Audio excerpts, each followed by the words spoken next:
Yes. It's Raphie Dawkins Combat Radio. And today we're looking at the heavyweight clash on the 13th of the 7th, 2019 at the O2 Arena, London. Okay, of course, we're talking about Daniel Dubois, Nathan Gorman. And before we go any further, let's just take a quick look at the stats. Stats for your ass. Daniel Dubois, 21. Nathan Gorman, 22. Dubois, 11-0. Gorman, 16-0. Knockout ratio, 91% for Dubois. Gorman, 69%. Height is what? 6'5"? Damn it. Didn't know dude was that tall. It was around 6'3" or something. 6'5"? Jeez. Got a couple of inches on me. Height for Gorman, 6'4.5". Another tall lad. What's going on in the heavyweight division? Reach, 78 inches for Daniel Dubois. 73 inches for Gorman. What's that? 5-inch reach difference. And yeah, I counted on my fingers. Dubois, London. Hasn't got a Cockney accent. Gorman, Nantwich. Nantwich? I don't know if that's how you pronounce it. Maybe, maybe not. Where are we? Okay, don't need that one. Smaller version of the other one. Okay, so while I'm looking for what I'm looking for, you take an age to find. There we are. So let's look at the an article for the Mail online briefly. You're walking. Yeah, I should do more of that. Should do some of that. Used to do it back in the design. Okay. Right. Not long now until the highly anticipated clash between Daniel Dubois and Nathan Gorman for the vacant BBB of C British heavyweight title. Dynamite Dubois. If we look at, I don't like that dynamite thing. Just call himself Daniel. Just stay with Daniel. Will be looking to use his power after finishing 10 of his 11 fights by KO. While Gorman, who was stuck 11 of his 16 fights early, will be looking to use his agility and speed to his advantage. Co-main event will also see the British boxer Joyce face American boxer Bryant Jennings. The juggernaut was previously linked to fight Dubois, but opted to focus on the European title. Yeah, I'm glad they went that route. I'm glad he went that route. He's closer to the top of the division than Dubois. Dubois is focusing on British level. Joyce going for the European level, which is appropriate. Sports Mail, yeah, what else? What else does it say? What time is it? Yeah, this is good. I like this. Short and concise and to the point. Daniel Dubois v. Nathan Gorman and Joyce v. Bryant Jennings takes place tomorrow. Depends on when you're watching this. I'm making this on Friday the 12th. Fight takes place on Saturday, July the 13th. What time is it? The Dubois v. Gorman ring walk is expected to take place at around 10 p.m. with co-headline Joyce v. Bryant Jennings expected to take place now earlier at 9 p.m. British Standard Time.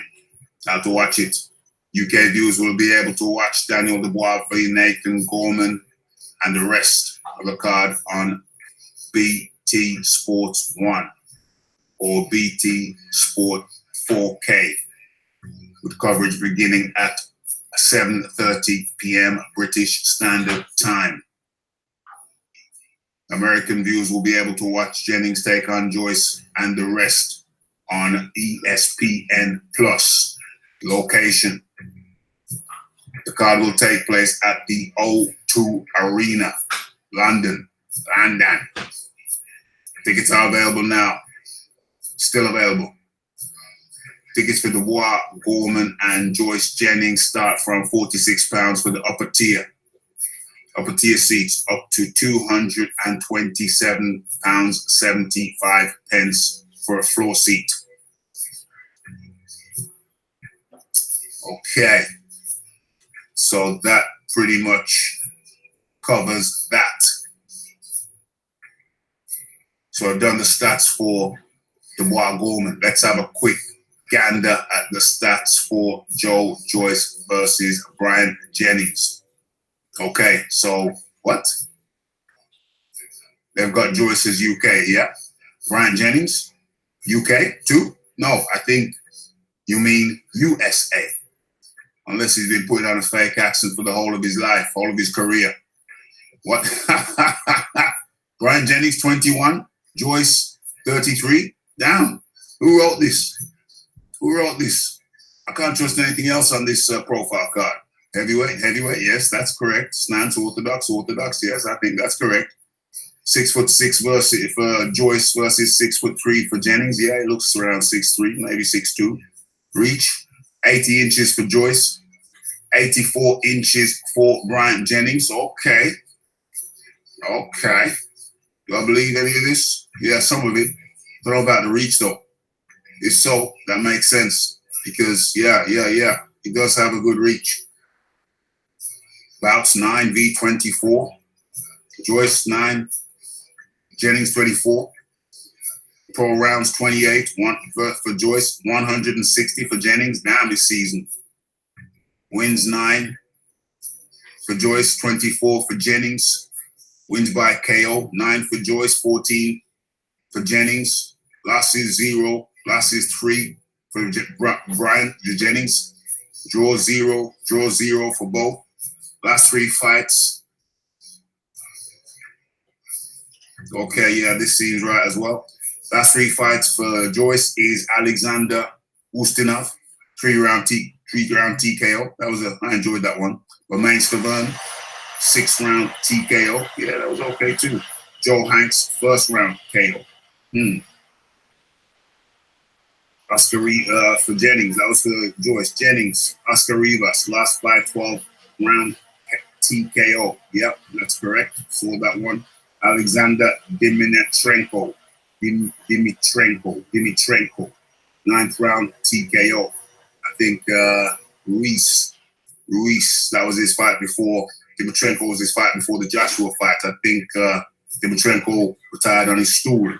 I think, was that the 5th round? Yeah, I think it was the 5th round. Joey DeWaco. We know that name, Joey DeWaco, the guy who allegedly concussed Anthony Joshua in training shortly prior to the fight. Some say the week during the fight or the week before the fight, should I say. Yeah, allegedly. Undercard, Archie Sharp versus Jordan McCroy.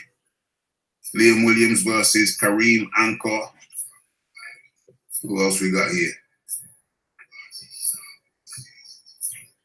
Jake Pettit versus Elvis Gullion. I wonder if that's the Pettit I know. I wonder if that's in relation to, what's his name? Local guy. Can't remember his first name. Used to be a light heavyweight. Anyway.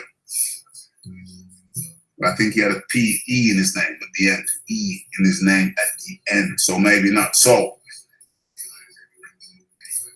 yes, it's Gorman. I mean, it's Dubois versus Gorman.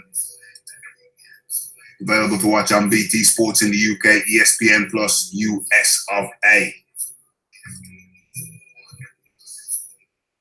Frank Warren, promoter extraordinaire, in the building.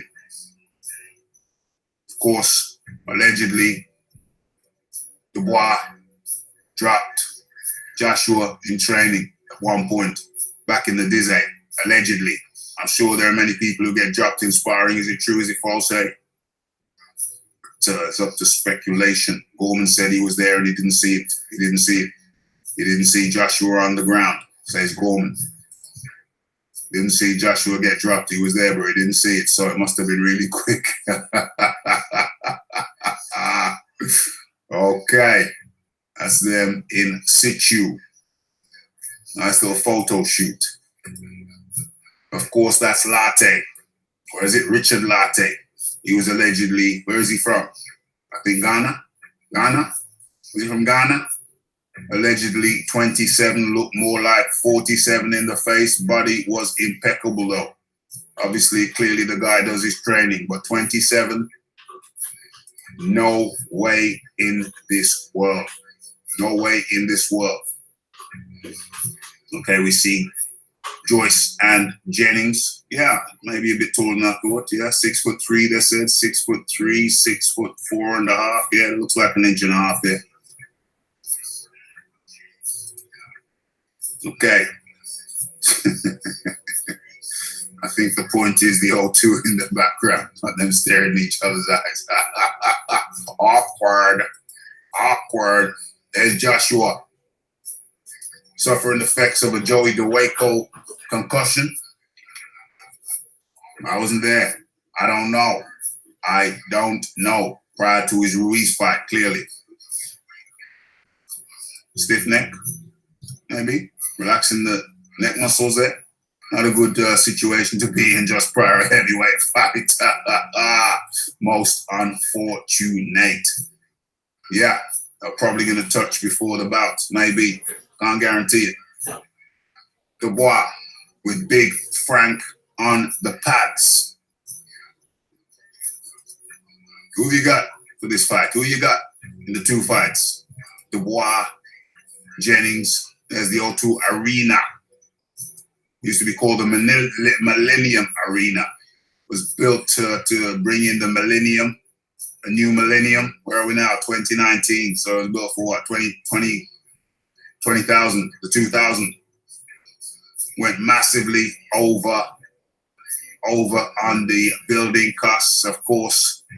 When the building costs ever come in on point, as scheduled, as predicted, as estimated?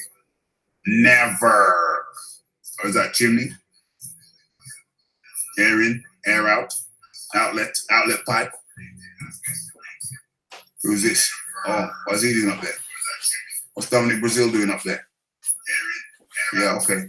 Let's look at the heavyweight rankings. Let's see who's the highest ranked on this card. Bill. Probably gone past him already and haven't seen it.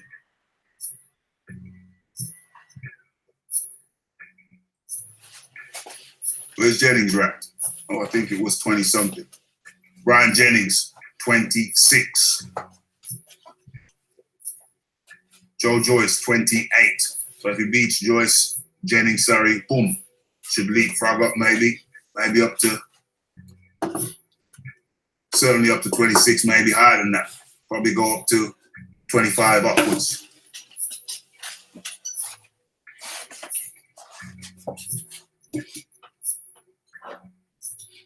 Scrolling down. Nathan Gorman, 44. Have I passed,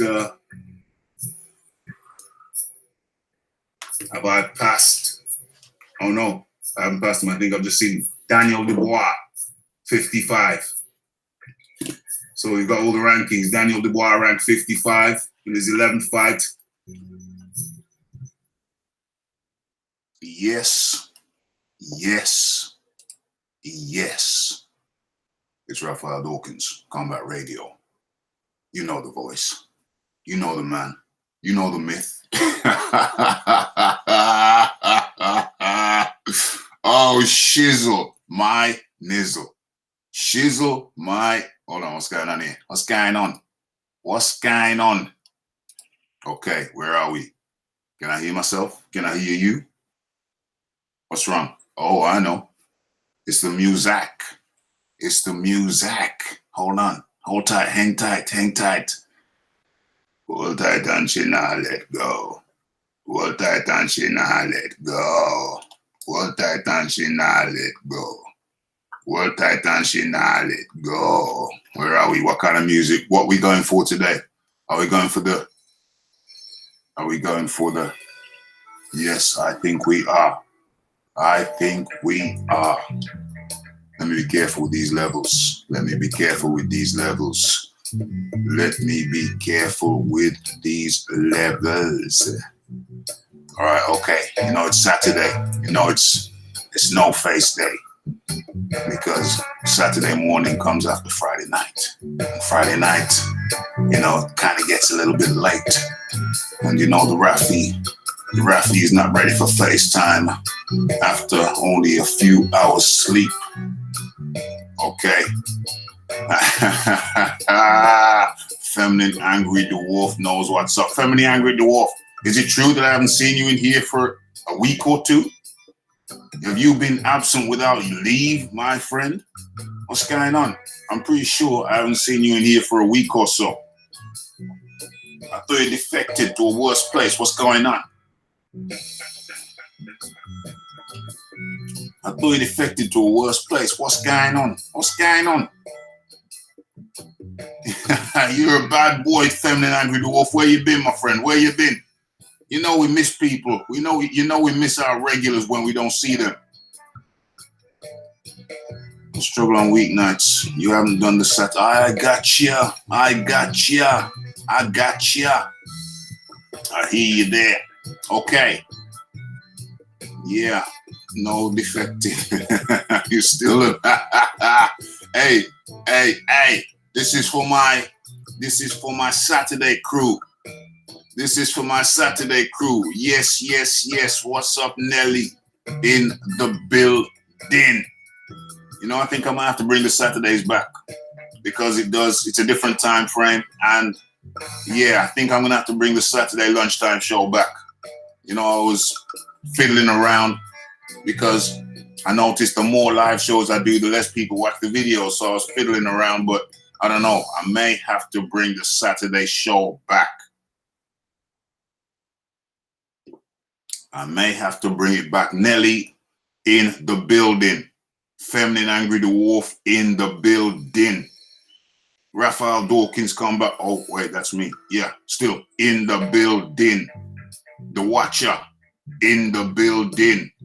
Tommy Temper in the building.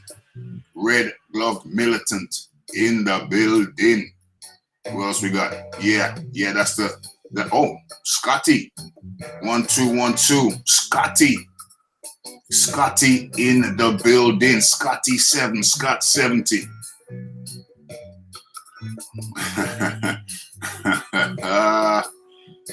Well, I'm up so early for works that. And the missus moans at me because it's her telly. Oh gosh. When is it your missus' telly time? What, the Saturday morning or the evening when you come in? John Dealey up in the building. Yes, John. Damn. When you guys went and got topped up to sleep last night, me and John Dealey stayed up for another couple of hours chopping it up.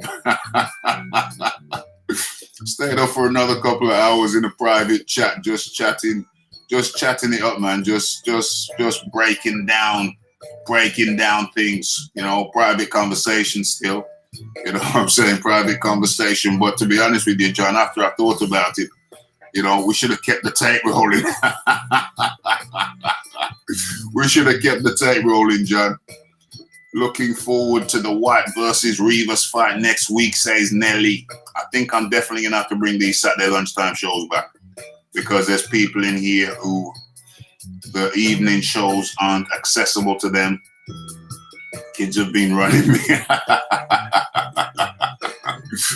Taking advantage of your weakened state, John. Taking advantage of your weakened state. Oh my gosh. Was the missus watching Khan whoop on the smaller man on telly? I saw your BFTB debates part 1 and 2. Quality work again, sir, says Feminine Angry Dwarf. And yet we have a bitter a bitter man. Yet we have a bitter, well, we have, so I don't want to talk about the bitter man, but we have a bitter man who tries to disparage my debate with my homie, with my, where's he come from? With my Baltimore brethren, BFTB. Who's going to try and disparage my conversations with my Baltimore brethren, BFTB? Huh? Only a jealous man would do that. Look at how the people love to hear me and my Baltimore brethren chop it up. And we get the jealous man come over here trying to tell me about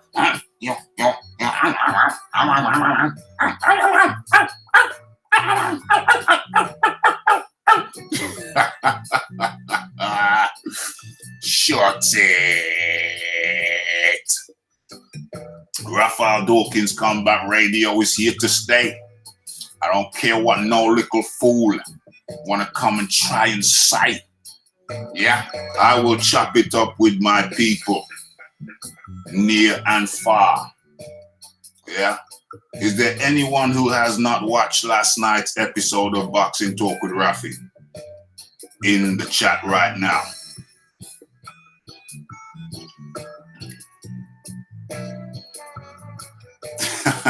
Yeah, I did. He was on the show last night.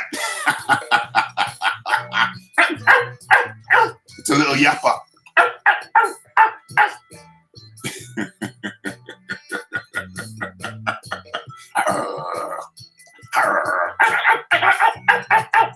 Little ankle biter. Nobody. The debate with BFTB was great. You knocked him out with facts. Yo, bro, I think the referee was very unkind. I think the Feminine Angry Dwarf, did you watch the last night show? Boxing Talk with Raphie, was it number 32? Red Glove Militant doing the running man. Hey ladies, hey fellas, you know you're doing good when they're jealous. Don't hit you. They don't hit you because you're a go-getter. Poppy collar, don't let it sweat you. Oh, hey ladies, hey fellas, hey, you know you're doing good because they're jealous. Pow, pow. They only hit you because you're a go-getter. Poppy collar, don't let it sweat you. I'm popping my collar. If I was wearing a collar, well, don't go anywhere. Don't leave here to go there. It's hard enough for us to get you here. It's got timestamps, so it's quite funny. Black and white, wow. There's the P.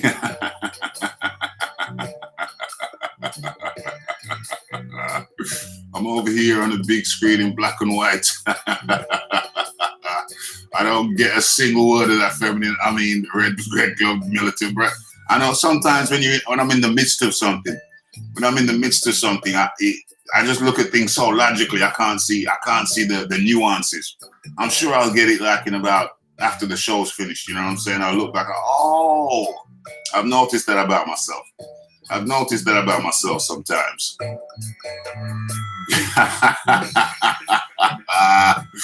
Oh man. Well, you see those 1 and 2s that you've seen. There's a 3. There's an episode 3 to come. Was there a rematch?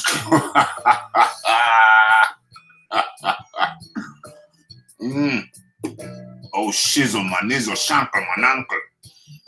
BFTB is upset with me. I'm sure that BFTB watches this show. There's a couple of reasons how I know, or rather, why I know. To the Charlie Chaplin. I got you. You have to break it down for me because when I'm in the show, when I'm in the midst of the show, I get so logical. I just see things in black and white, literally in black and white. Man got sparked up.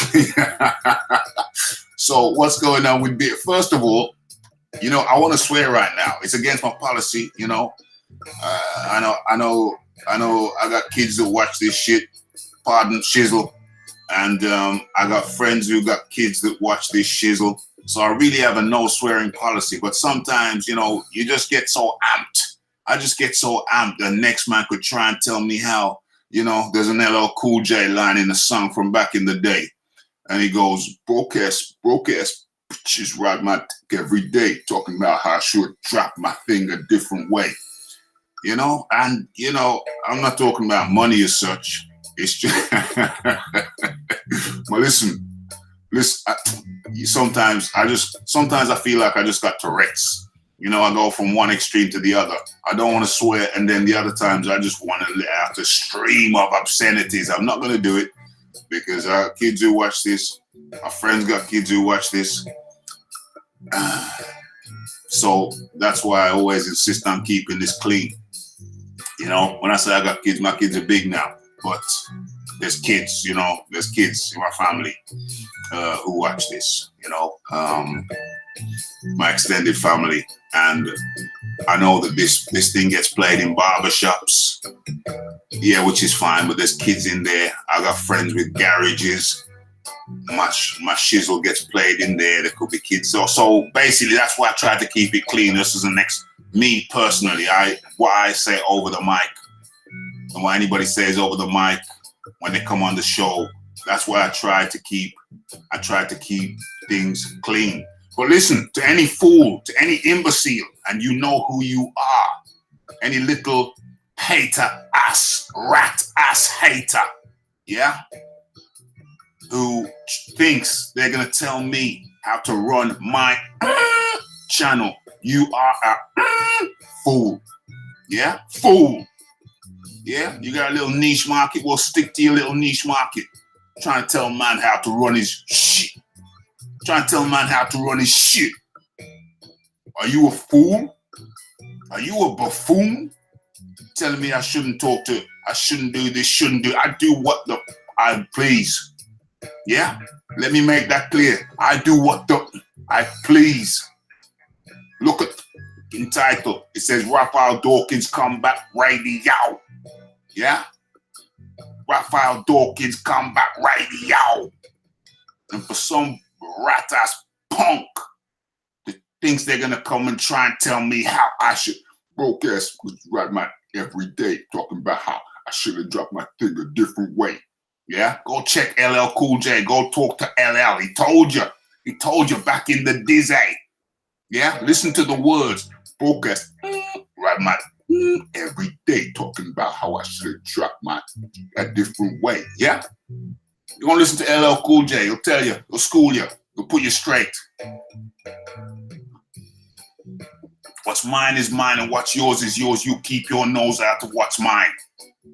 You keep your nose out of what's mine. Yeah? Because you know what you're gonna get on the tip of your nose. Keep your nose out of my ish. Yeah? Keep your nose out of my ish. Yeah, D bro. For real. Real.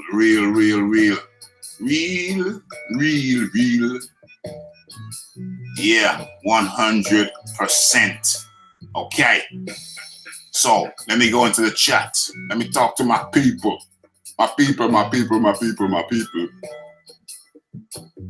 Feminine Angry Dwarf, I haven't seen last night's live. Yeah, we'll check it out after this. Not during, after. I made it easy for people by putting in timestamps. Okay, so, where are we?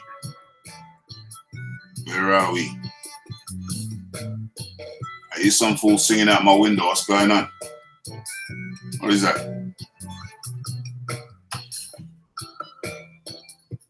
Oh, it's somebody playing some kind of car stereo. Turn that shizzle down. I'm recording, fool. All right, where are we? Yes. Okay, so, Red Glove Militant. I'm over here watching. Okay, I read that one. Has BFTB invited you back for a rematch? Says D-Bro. Was there a rematch clause? Man, he's carrying on, you know, BFTB's carrying on like Andrew Ruiz right now. And you know how Andrew Ruiz is carrying on. Andrew Ruiz is like, you know, he's saying, hey, I want 50 mil. Andrew, you know, BFTB's talking about he wants 50 mil for the trilogy. Man wants 50 mil for the trilogy. I don't know what's going on. It's like he's stalling, trying to buy time.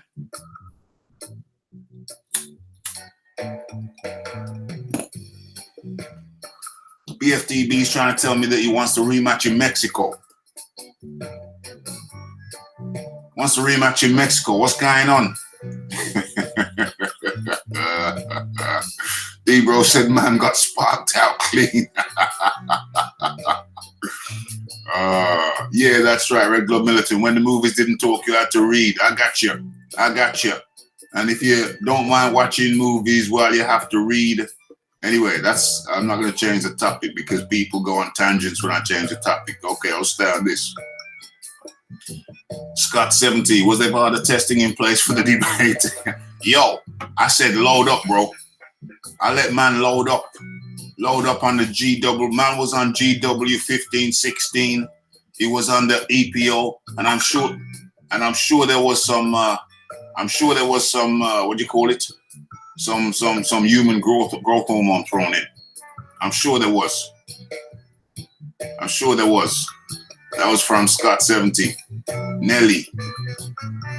BFTB would turn down the rematch unless he got the LDBC back up. Well, he's got backup from 1,000 wrenches. I swear, every time I come off there, I think I've lost the debate with him. Because it's like, as I'm having the debate with him, I'm reading the comments. So I'm talking to him, reading the comments, and every single one saying, Raphie, you're getting killed. Get the out. You this. You every single comment. And, you know, people say that, yeah, you know, listen, the reality is you kind of get swayed in a sense. You almost think, against your better judgment, you almost think, yeah, maybe I am losing this. Every single time I've come after, I thought, yeah, well, I lost that one. Never mind. Nah, there's always the next time. The last one I didn't even watch back. I was convinced I'd lost. I was convinced I'd lost by the power of persuasion of his 1,000 wrenches. And I never even listened to the damn thing back. I just thought, yeah, okay, I lost that one. No problem. Carried on with my day. Carried on my next day. Carried on my next day. And YB did a video. Now YB came in one of my videos and said, Raphie. Let me try and get his voice. He said, Raphie, I saw your video and you absolutely slewed BFTB. I looked at his comments and I said, you slewed him. The way you laughed at man, it should be illegal. And I looked at his comment in my video. He said, keep up the good work. And I looked at it and I thought, yeah, he's just being nice. I appreciate him being nice because I lost that one. I was convinced I lost it. So I thought, oh, that's nice of YB to say I won when I know that I lost. Nice of him. But anyway, he played a clip of it. I thought, damn, that doesn't sound like I lost. Let me go and listen to it again. So I went back. I listened to it again. I thought, what the? I didn't lose. I didn't lose at all. And so it was a good few days after YB did it. After I did it, the YB did a clip of it. And then it was a good few days after YB did a clip of it that I released the first clip of it myself. Because I thought I had lost until I listened back. I was convinced by the crowd. I was influenced by the crowd to think that I'd lost so much so I didn't even listen. I didn't even damn well listen back to the damn thing. It was madness. Utter and absolute madness. Right, feminine angry wolf. The FTB is feminine. Is feminine angry dwarf. He's abusive as he wants, but can't take it. He's naturally angry. He's just naturally angry at the world and can't see over the steering. Red Glove Militant, feminine angry dwarf. Yes. Can't wait to watch last night's show now. Sounds like it went off like a month. I put timestamps in there for you, feminine angry dwarf, so don't run away from here. I do this Saturday shizzle for you guys. I do this Saturday shizzle for you, man. Yeah. I think I'm going to dedicate it because a lot of people who don't get the weekday shows are not accessible to them. And I know Scotty appreciates the weekend thing.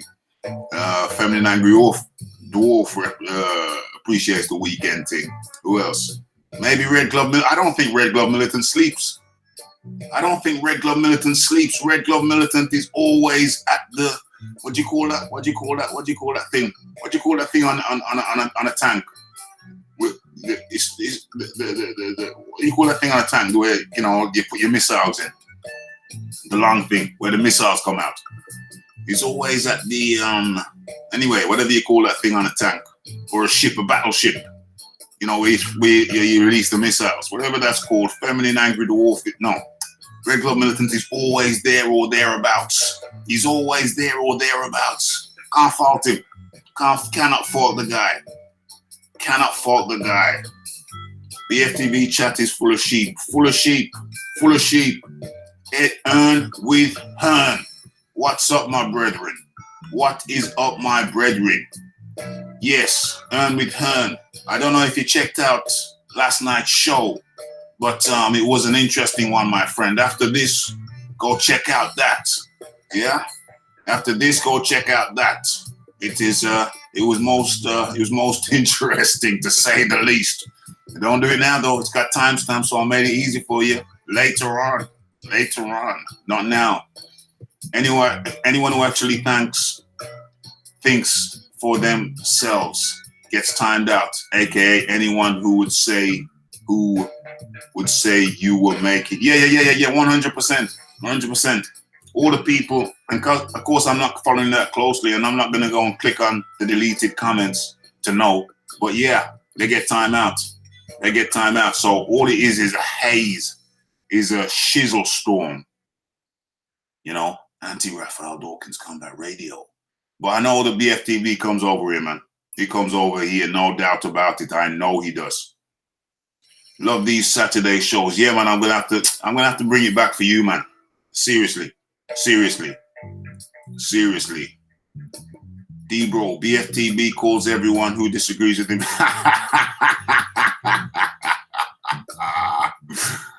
The F word. Oh man, D-Bro, well you didn't see last night's show either, did you? You weren't in last night's show. Earn with Hearn. Exactly right. Those guys are cuckoo. Remind me of Nant who had a cuckoo clock. Scott 70, certainly do, Raph. Yo, guys, you can't write things like that because now I'm thinking about what is he referring to. So yeah. Point to the chat. You can't write things like that, bro, because I'm thinking, what did you refer to? You have to write a sentence that I can understand like 5 minutes after I said it. Insomnia. Who's got insomnia? You, Scott? You got insomnia? Feminine angry dwarf, Red Glove militant, Earn with Hearn. Red Glove, last night's show was biblical. Last night's show was biblical. I spent the night in hospital, got run over by a bus. Are you being serious? You spent the night in hospital? No, you was here last night. I'm just, Tommy Temper, I'm assuming you're joking. You was here last night. I'm assuming, I'm presuming you jest, sir. I'm presuming you jest. Red Glove militant, one singular dirty frog. And frogs are normally so clean. Yeah, I was there, D-Bro. Okay, D-Bro was there on the down low. D-Bro on the down low. Metaphor, Raph. Metaphor. Yeah. Can you break that down for me even more? I don't get it. I really don't get it. I told you, when I'm in the moment, all I see is black and white. All I see is black and white. You don't have to break it down. I'll probably get it later on. But right now, all I see is black and white. Thrown under. Oh, yeah. Your man threw you under the bus. Yeah. Please tell me. Come on. I can't deal with metaphors when I'm in the midst of it. You know, I'm just singular, blinkered, logical. Yeah, your man threw you under the bus. We're going to have to talk about that another time. We're going to have to break that down. Man's making out that you're a turncoat, backbiter, all kinds of negative things. Your man did that to you. Your man will do anything to anybody. No honor, no dignity. But anyway, anyway, people don't like it when we air out those things. Some people don't like it. Some people do. I understand. I understand. Be the bigger man. Be the bigger man. Don't talk about them things. But sometimes when you're the bigger man, people try and take you for a fool. People try and take you for a fool when you take the high road sometimes. Hey, sometimes. Anyway. Tommy Temper, I should really start. You see, the chat is so entertaining to me that I could spend the whole time just going through the chat. The whole show could be just me going through the chat because it's a highly entertaining chat. But I have to get to the boxing at some point. But I just like chatting with the guys in the chat. Is that bad? A serious question. Is it bad that I like chatting with the man them in my chat? Because my chat is highly entertaining. My people are entertaining. My people are funny like me. They say like attracts like. They say like attracts like. The type of person you are, you attract similar people. Is that true, or did I just make that up? It could be bullish. None of my friends are really like me. I don't know anybody who's actually like me. Like attracts like. I think your friends have different characteristics of you. I have an extremely logical friend. I think all of my friends are really logical. That's the common thread between them. But they're not exactly like me. They have characteristics of me. All my friends are really logical. Two of my friends, they'll never crack a joke in their life. Rarely ever crack a joke. They're extremely logical. One of my friends is kind of my three friends that I see the most, hang out with the most. I would say two of them, one of them is extremely serious, extremely serious like a judge. Another of them will rarely ever crack a joke, but he likes jokes. He responds to jokes. I crack him up. He's my main training partner. And the other one, he's a humorous guy. He gets a joke and he can crack a joke himself, but he doesn't crack as many jokes as I do. Or do I crack as many jokes as I think I do? I don't know. But I haven't exactly got a friend who's exactly like me. I think your friends have certain characteristics that they share with you. They share with you. One common denominator of my friends is that they laugh a lot. I crack them up with my stories, true stories. Okay, so let me get into the chat and then let me just read these last things into the chat and then I'll get into the boxing talk. Right, so Family Line do off. Been so long, but last time I was on BFTB, I was told I showed proof of racism because I didn't like Wilder but love Joshua. That is madness. Scott 70 says, I have insomnia but medicate for it. I got you. I know about your type of medication, Scott. I know about your type of medication. Metaphor, I get you. Earn with Hearn. Yes. The D-bro at Earn with Hearn. Your BFTB loves the sound of his own voice. Yeah, you got thrown under the bus, Tommy. Sorry about that, bro. I saw what happened. Yeah, it's great to interact with. Your man just put you under the front wheel and he held you so the back wheel would go over you as well. Oh my gosh. D-bro, he switched on you quick time. Your man switched on you quick time. Oh my gosh. Yeah, he had no remorse about it. No remorse. He had no remorse. Had no remorse. All right, I'm going to stay in this chat for 60 more seconds, and then I'm going to get to the boxing talk.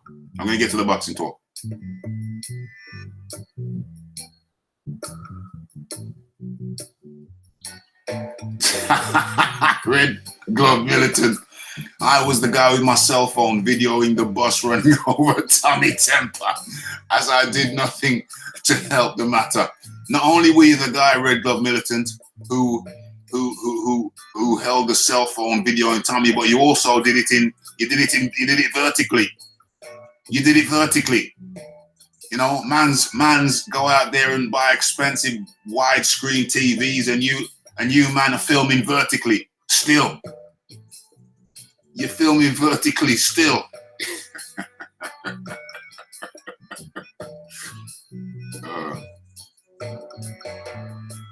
Feminine Angry Dwarf, I have Z. D-Bro says, Shane, you weren't moderator. You could not, Tommy couldn't have been the moderator for that. Tommy couldn't have been the moderator for that. You know, the angry man, not going to go into that again, but the angry man and Tommy, they're kind of tight in a sense. They're kind of tight and then not. They're like friend enemies. You know when you got a friend who will throw you under the bus at the drop of a hat? Yeah. That's how their relationship strikes me. Friend enemies. Friend enemies. Friend enemies. Friend enemy. Friend enemy. Friend enemy. Friend enemy. Friend enemy. Friend enemy. Feminine Angry Door says, I have 0 big boxing fans amongst my mates. Yeah, how many my mates? No, my mates are casual fans. One of them isn't. Of the 3, one of them isn't at all. But he watches my stuff now. He'll skip through some videos. He's subscribed to my channel. The other friend, yeah, he's a casual fan, and the other one is a bit more of he's a serious casual. He'll put it that way. Serious casual, does that sound bad? It's casual to serious. Let's put it that way. Let's put it that way.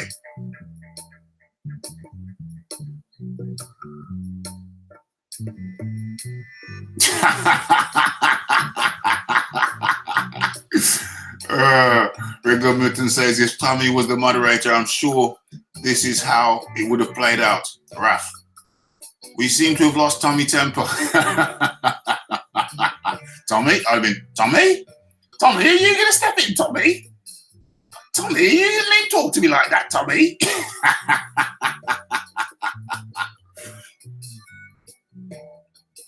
Earn with Hearn. Okay, comes in with some boxing talk. Okay, Raphie, why didn't Wilder just agree to the 100 million Dan's offered him? Why did he need other terms before agreeing to the money? LDBC advises against that. Okay, well, listen.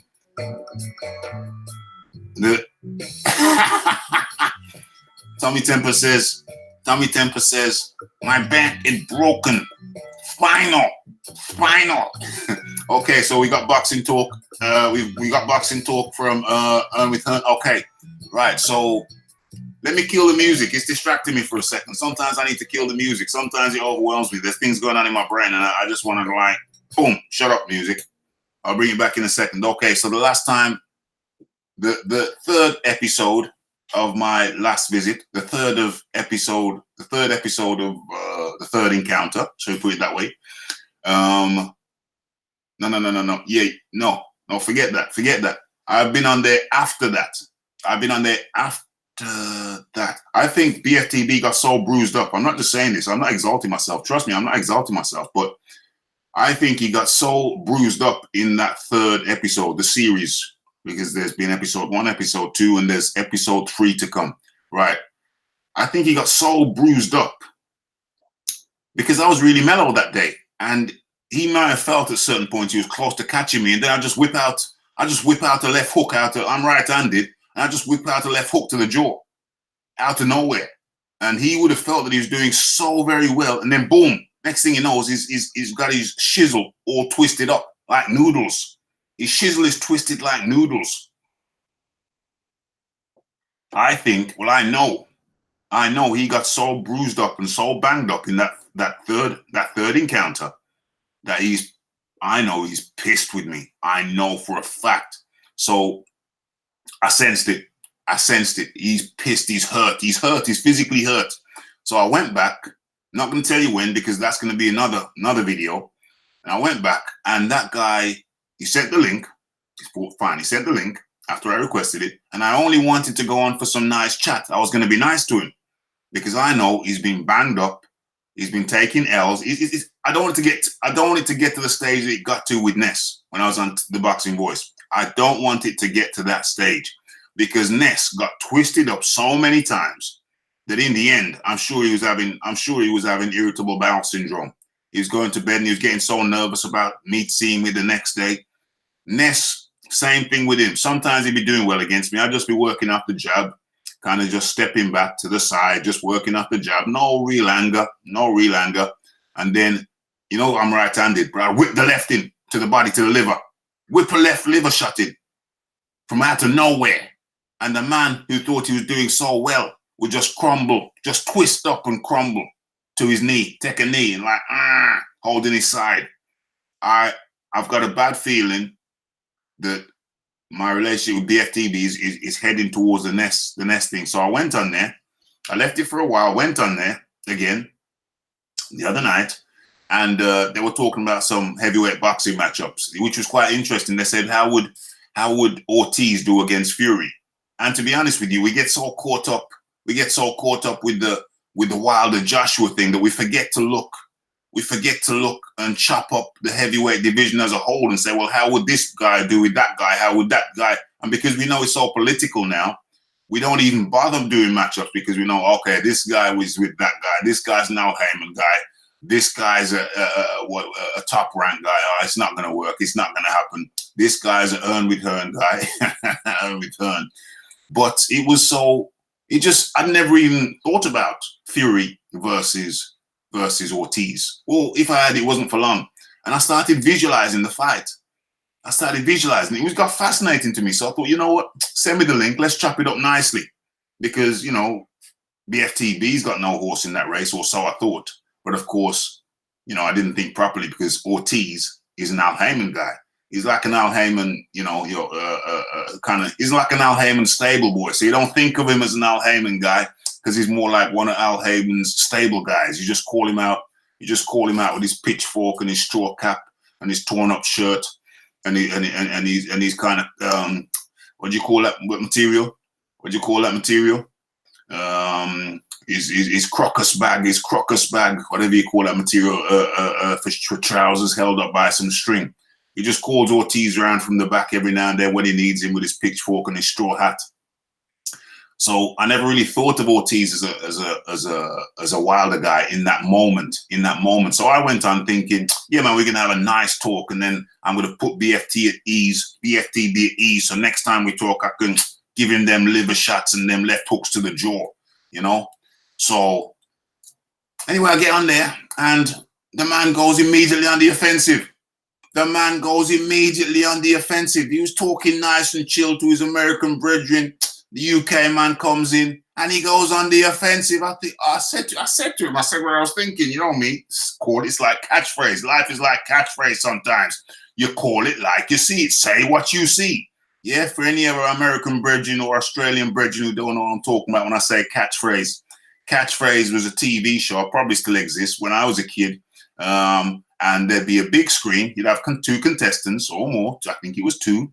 There's a big screen and it's all pixelated, and then your contestant would have to press the buzzer, and then wherever the square stopped, that area would become unpixelated, and you see a picture behind.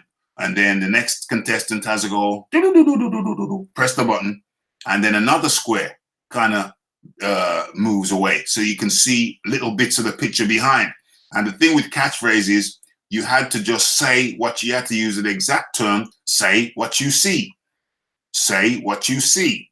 So, for example, as the pixels kind of evaporate or dispel, whatever, you'd see a picture. And it could be something very simple. It's often something very simple, like what you call?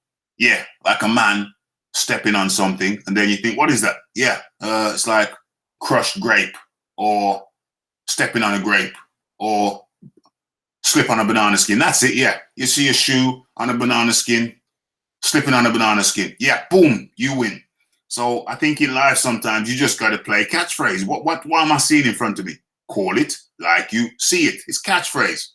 So anyway, I can't remember the reason I got into that. But anyway, so I thought we was going to have a nice chat. And oh yeah, I know why. I know why I said catchphrase. So I go on there, and like I say, sometimes it's just best to play catchphrase. So the man's going on the offensive. I said, yo, bro, hold up. Everything was nice. yeah, the man there, I even complimented the American man who was talking to him. I said, yeah, we get so caught up with the Wilder versus Joshua thing that sometimes we forget to look at the picture as a whole. We forget to look at it as a whole. And what happened? Yeah. So why, you know, let's just chop up that. And he goes, starts yapping at me. You know, people like to, certain man like to yap at me. My little man starts yapping at me like a poodle puppy. So, nice cup of, well, cup, it's like a mug of coffee. It's nice and creamy. I put it in the blender, get it nice and frothy, mix it up, aerate it. So he goes, I'm not being offensive. I'm not being offensive. I'm not being offensive. I'm just talking to you. This is how I talk. This is how I talk. So man might think he was going to catch me on the back foot, or man might have thought I was trying to catch him on the back foot. I was trying to be nice, bro. I thought, well, listen, bro, if you're gonna go like that, then well, tell me this. He said, what? I said, have you got box rec in front of you? Have you got box rec in front of you? Because I was having a little evening food, little supper. What did I have? I had some beef sausages and eggs. That was my little late night supper. So poached eggs. So I wanted to buy some time. I put myself on mute while he pulled up. You know, I was just finishing off my beef sausages and egg. And yeah, I just put myself on mute while he pulled up box rec. He said, now what? I said, yeah, so it's the heavyweights, yeah? He said, yeah. I said, okay, so tell me this, riddle me this. How many current top 10 heavyweights has Wilder fought in comparison to Joshua? Just do the head count for me. Do a head count.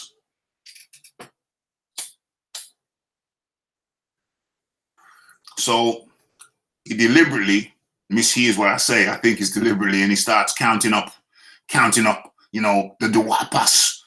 Starts counting up Wilder's shizzle, the Duapas. No, he did Joshua first, and then count to a few, and then he starts going into Wilder. He goes, oh yeah, Johan Duapas, Spilker, Arthur Spilker, every low level European bum that Wilder fought.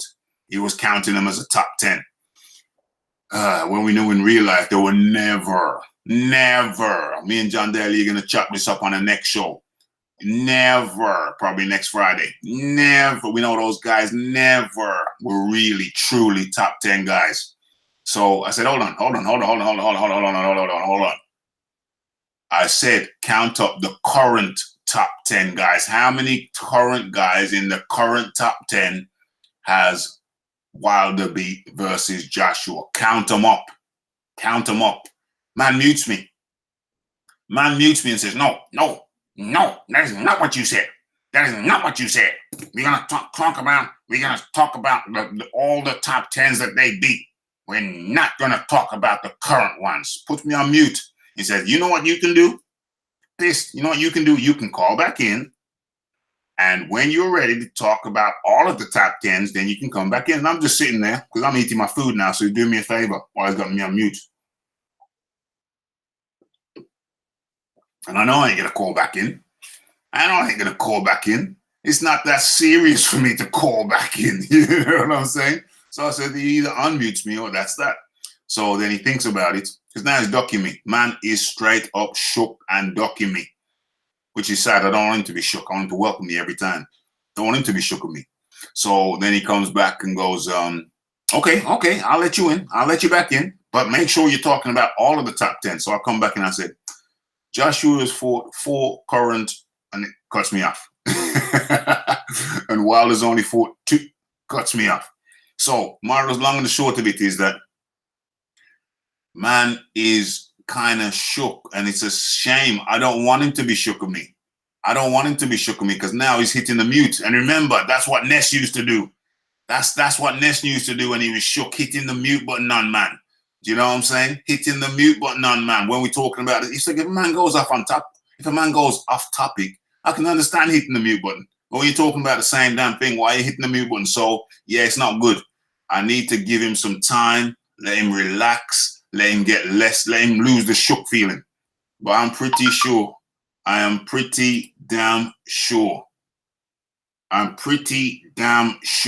that that man is shook.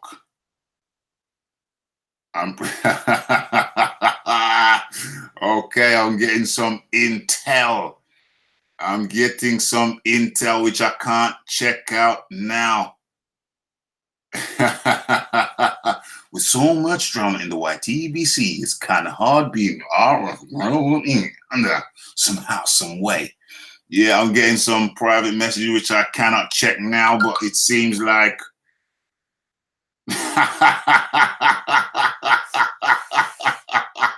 I'm getting some private messages which I cannot check out now, but it seems like there's so much drama in the YTBC. It's kind of hard being.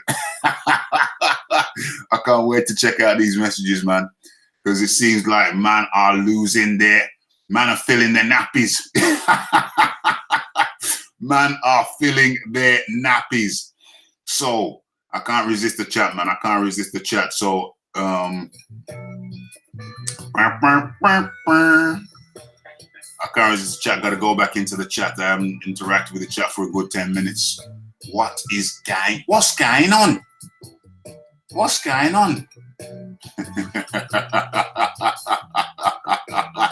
My back is broken, says Tommy Temper.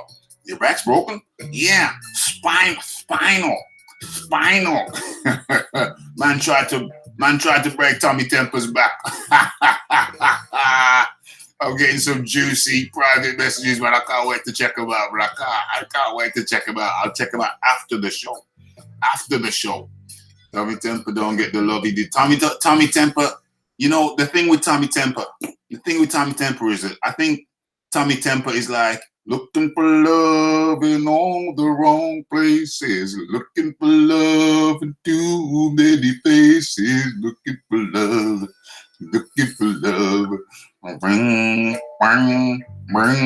Tommy, you're looking for love in all the wrong places.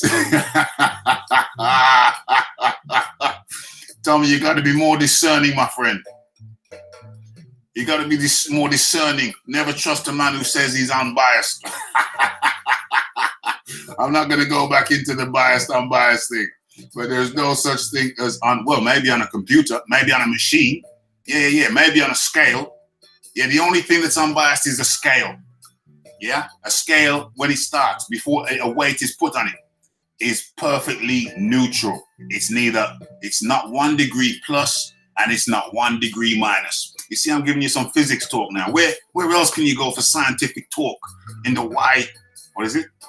in the YB, what is it? YTBC. YT. Where else can you go for some scientific talk? Talk on physics in the YTBC. Come on now. The only thing in this world that's unbiased is a in scale. It's neither 1 degree in the minus or 1 degree in the plus. This is before any weight is applied to it. Preach. I can't wait to go and check my private messages. Keep them coming, guys. Keep them private messages coming. Oh my gosh. I'm in the middle of the show. I can't check them out yet. Cannot check them out yet.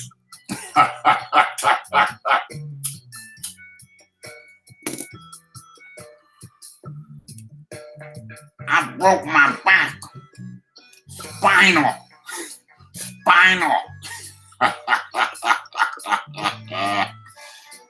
Oh my gosh.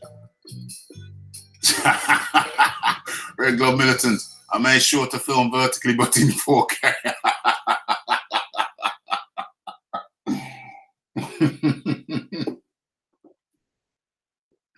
Man, I bought a big screen. I bought a big screen TV for my den. I had a big screen TV before, but it was a Toshiba, and it was like one of those long back ones. You know, the ones with the long back. It was flat screen. It was like a hybrid. It's like flat screen at the front. It looks like flat screen at the front, but it's a tube TV, so it's got a long back. And that was about 15 years ago. I thought the thing would have damn well broke down by now. But the problem is, it hasn't broke down.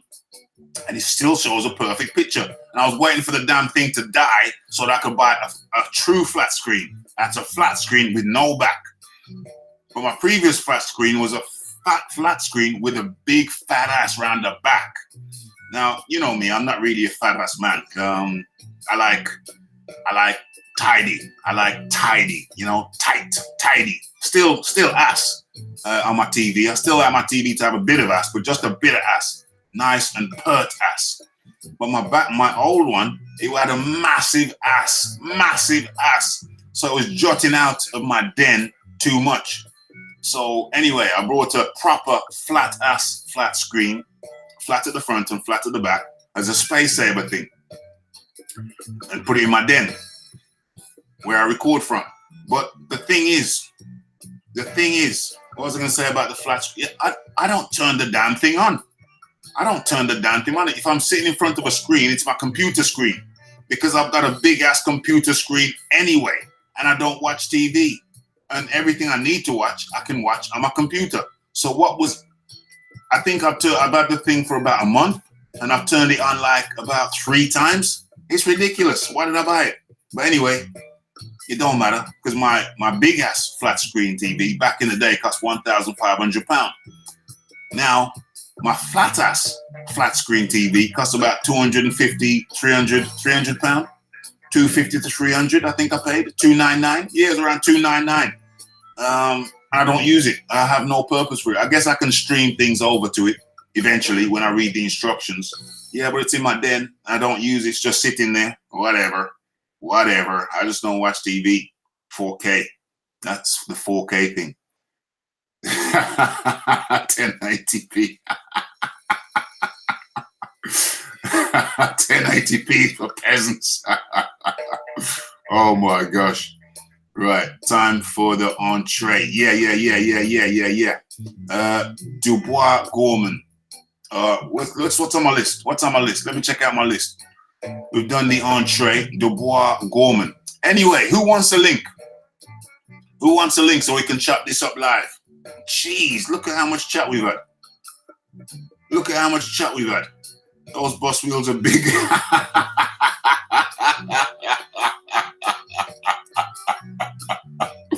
Oh, shizzle, man. I'm just going to send out some links, and who wants to respond can respond. Anybody who's busy, you don't have to respond to the link. But it's just quicker, because for me to just send out some damn links. Where are we? Where's the Hangouts? It's quick for me to just look at the list of people. Who's here? Right, so we got the, okay, you get one. If you're busy, don't worry. You get one. Boom.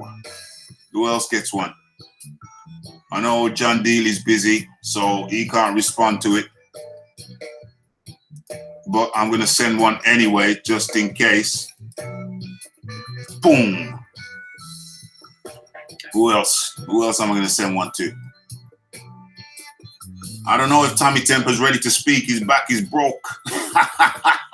His back is broke. Spinal. His back is broke.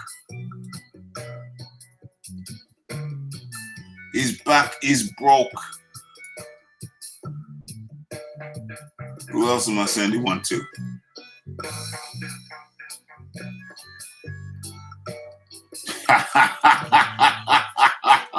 I'm sending one to an LDBC guy. Oh, man. This is funny. I'm just sending out links to various people. I know Tommy's back's broken, but I think I just sent him one. Final. So we can get this more deeper into the boxing chat. Okay, keep me focused on the boxing. Don't shit in hell. I just looked at my screen and I can see Tommy Temper from his hospital bed, and I can confirm it is spinal damage. Red glove. Tommy Temper, come in. How are you feeling, my friend, after the damage? I'm good, Raph. I'm on a lot of pain meds. So. On a serious note, we're gonna have to talk privately. I'm not gonna air it out here, but we're gonna have to talk privately about what your man said about you. Okay, fair enough. So we'll talk about that privately. I'm not a man for throwing another man under the bus. So after the show, stick around and we can chop it up and see what's really up. So sure. I'm not about airing out a man whether you said what you said to him or you didn't say what you said to him. Listen, we as human beings, we talk to our friends. If you consider the man a friend, you're going to talk to him about something. There's nothing wrong with that. I find more fault with the man airing you out regarding a private conversation. If you said anything to the man and it was supposed to be private, he had no business airing you out for it. Yeah, I totally agree. I mean, I didn't really appreciate what he did, and no. Keep it diplomatic, but no, I wasn't impressed. No. Because listen, friends talk to friends. If you consider a man a friend, you will talk to him, and there's nothing wrong with a friend talking to a friend. I don't find fault with that, even if what you allegedly have said. I mean, you could probably did say it. I don't take any offense to that because it was a friend talking to a friend. A friend talking to a friend is not going to say things that they would say outwardly to the public. A private conversation is supposed to be a private conversation. If I say to you, sorry? Well, let me just quickly touch on it. I mean, basically what it came down to was I was speaking to someone else about something, and I won't drop any names. Yeah. Right? And the conversation led on to, I made the point, because this was the topic. Yeah. I made the point that there was one time in the chat that I very cheekily promoted my own channel by saying, who wants to come on live with me after this? And after this was your show. So you did that. That is factual because that did happen. Mm-hmm. So obviously you. Let me stop you there. Don't say another word. So. Okay. So take it back from the beginning, but do it fully. Do the full sequence of events. I know what the full sequence of events were. Okay, the full sequence of events. I was on a live with McGregor and Get the Smoke. Yeah. Right, and Get the Smoke said something along the lines of whenever me and him were going back and forth, arguing over the WBA and the WBC belt. Yeah. Or organization, who came first. He claimed that you deleted some of his comments, and that's where the conversation led on to what I said. Okay, let me stop you there. So Raphael Dawkins, deleted some of Get This Smoke's comments. That's what he claimed. So how the hell would Get This Smoke know if any of his comments were deleted? How would he have known who deleted his comments? Because there's a number of moderators who can delete comments as well as I. No. It was the comments to a video, not live. I get you. Deleted. Yeah, well, that is factual. So, but anyway, you carry on. First of all, I will say that what's happened. Oh no, and in fact, it's not necessarily factual because what happens. Okay, let me explain to people who don't know. What happens when you leave a comment on a YouTube video is that there's a spam filter. There is a spam filter. So anybody in the chat, let me pick a name. Let me pick a name at random. Don Zeeby. Don Zeeby, good evening, good morning, Don Zeeby. Good afternoon, Don Zeeby. Don Zeeby's in the chat. I didn't realize, right? So Don Zeeby leaves a comment on a YouTube video. Let's say it's one of my YouTube videos. That comment doesn't automatically go into the comment section. That comment could be held in the spam filter. Are you aware of this, Tommy? Yeah, it can be. Certain keywords can trigger this. And you can set your own keywords as well. And even if you don't set keywords, it can still be held. Oh, of course, yeah. So what can happen is that, I mean, it was happening to me a lot at one time. Loads of comments, even from subscribers, not enemies, but friends, people who like the show, they were being held. YouTube messes around. I don't know if you've experienced this, but YouTube messes around. And sometimes there was one point and it's anybody who disputes it who's a content provider. There was one point where it was just holding loads of comments, loads and loads of comments, good comments, nothing wrong with them. Boom, they were going straight into spam filter. And so to get this smoke or anybody else, I mean, John Dealey can leave a comment. I think John Dealey, you could leave a comment on a video. I mean, I've had it happen on my channel. Yeah. And I'll be honest, some of the times I don't even understand why they've gone into the spam filter. Many times, and recently in YouTube, it was a problem. There was a problem where loads of comments were going straight into spam filters. I don't know, it was a few weeks or a month back. It was crazy. It was a crazy problem. So anybody who posts a comment in a video and you don't see it, the most likely thing is it's been held in the spam filter. For example, a simple term like "me too." Me too comments, will comment with "me too" in it. YouTube thinks, oh, are they referring to that woman's movement in America? Boom. It gets held, it gets put into the spam filter. And not every content creator is every minute going into the spam filter to check out what comments have been left in there and approve them. Because once it goes in the spam filter, it needs to be approved before it gets back into the normal comment section. So for him to say that some of his comments have been removed, that could be the case. I'm pretty sure it's very likely to be the case. But B, it could have also gotten withheld by the spam filter.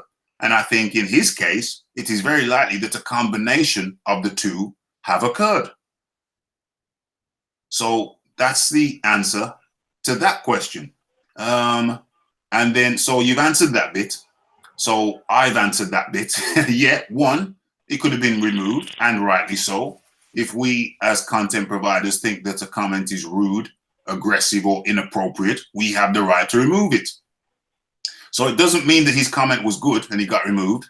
The chances are, if a comment gets removed, the chances are it wasn't good. Or it was spam. Yeah, it wasn't good, or it was spam. It's not that he was dropping some science on people's asses and his scientific analysis of something got removed because it was so good. It could have been because it was so bad. And all content providers, have you ever removed a comment from your comment section? I'd be lying if I said I hadn't. Exactly. And most content providers have had to remove certain comments from their comment section. So that is normal. The facility is provided for that purpose. So if someone's spamming or posting nonsense, then boom, it can be removed. Or inflammatory remarks, boom, it can be removed. That's why the feature exists. And also the spam filter exists for that purpose also. So it's very, very simple. So that was the first part of what you were saying. And then you mentioned one time you posted something. Talk about the time you posted something. Oh, I just posted something like, it was, I think it was, you were coming to the end of your show and you mentioned that the show was coming to an end shortly. So I posted something cheeky like, who I'm going live, who's in, or something to that effect. Yeah. And what happened? Well, obviously, you have a policy on your channel where you don't want anybody promoting themselves. So that got binned. So and that's fair enough. I mean, it's your house, your rules. Yeah. So not Don ZB. So Get This Smoke said he'd had comments removed, and then you added, I too have had comments removed. Yeah. That's how the conversation flowed. Yeah. Which is correct and appropriate, and you know the policy. Yeah. Well, you knew the policy after that. Yes, I did. Yeah. Yeah. Do you find fault with that? No, not at all. I mean, I don't go on people's channels promoting, saying, "Hey, I'm doing this. It's something I don't do." But that's not even the way I look at it. The way I look at it is, as I said, it's your house, your rules. Yeah. And it doesn't matter what someone else's feelings are. That's just the way it is. Because my policy is, if I have a live show, how did you know there was a live show on today? I got a notification. You got a Well, obviously, you did mention last night that you would have to do 3 shows today or something ridiculous like that. Yeah. But you also got a notification. Yeah, I got one at 12 o'clock and I got one at when you started. Right. You got a couple of notifications because that's how I've done the settings. So when I'm having a live show, I set it up and people get notifications. That's how you're not going to go on a different channel and see Raphael Dawkins typing, yeah, guys, I'm going live at such and such a time. No. I do it the way YouTube has designed it. You schedule it. I scheduled the effing thing. Yeah. Which is what you're supposed to do. True or false? It's more beneficial to your channel for a lot of reasons. Yeah. But it also has a more professional appeal as well because it's consistent time and day. Yes. And you know, that's why the function exists on YouTube. Mm-hmm. Yeah. So that's how it should be done. So I don't need to go on your channel or a next man's channel to say, yo, I'm going live at such and such a time. That's unprofessional. That's called spamming. Yeah, it is. And it's also it's using someone else's momentum or something like that. I can't think of the smart word right now. Yeah. So it's using someone else's shine, if I'm going to be honest. Sorry? It's using someone else's shine. Yeah. Let's be honest. Let's call a spade a spade. It's using somebody else's shine. So there's a method where YouTube has provided for content creators to advertise their shizzle. And it's via notifications. Mm-hmm. So let me go into the chat quickly.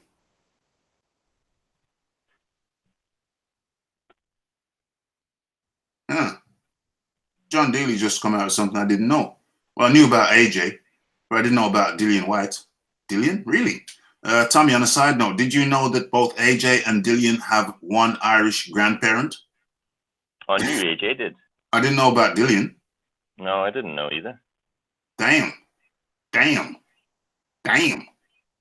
Okay, so let's go into the chat a little bit before we continue with the boxing talk. D-Bro, Tommy, get well soon, bud. D-Bro, Tommy got run over by a bus last night, live on the show. It's lucky the bus was empty.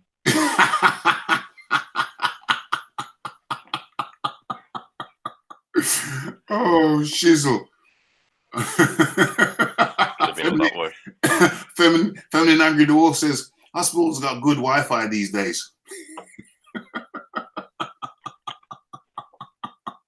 Red Angry Dwarf asks a very personal question. He says, Tommy, is it comfortable down there? I'm making a good recovery. Are you playing your music, Raph, or is it just you playing it through the streaming software? I'm not playing any music right now. Sometimes I need to cut it. I need to cut it to focus sometimes.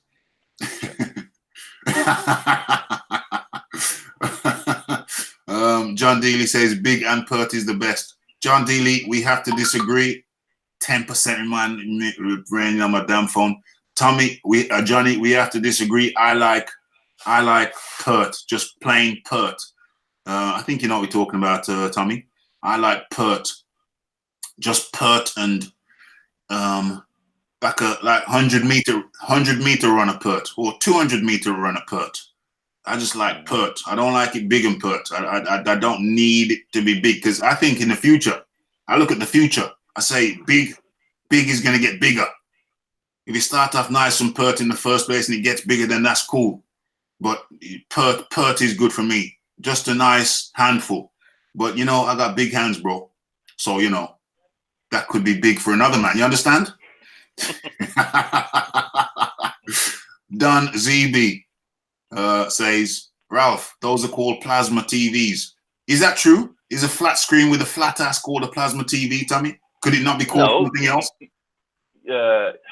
You're wrong, Don ZB. I think you're wrong. It's not automatically called plasma. Carry on, Tom.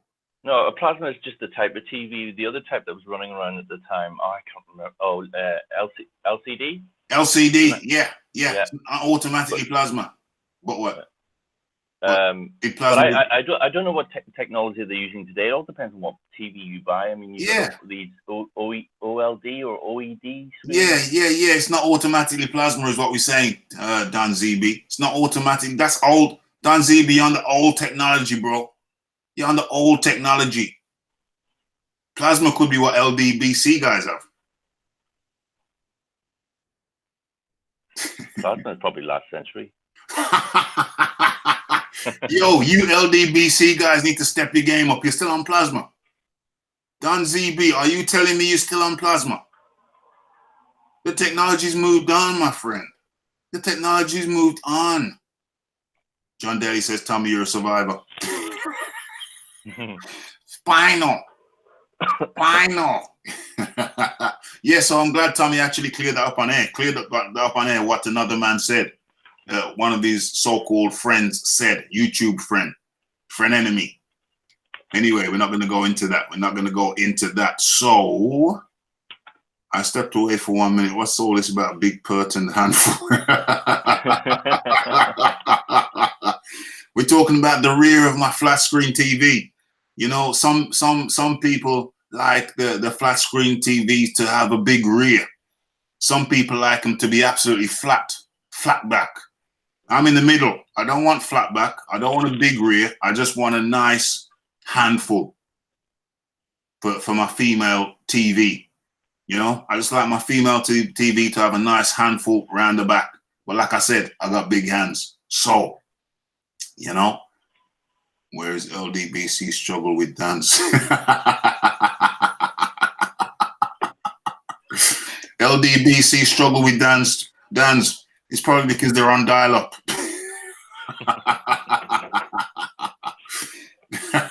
Oh, your TV. What a disappointment. Okay, so I think we've covered one boxing thing so far. Let's crack into it. This chat makes me laugh so much that, all right, what's the title of my piece? I write my topics in the title of the pieces now. So I have to look at my topic. Gorman. That is not even, where the hell am I? Where the hell? I should be in my own, go to my channel. Live boxing talk with Raphie, live now. That is not even, where the hell am I? Yeah, okay.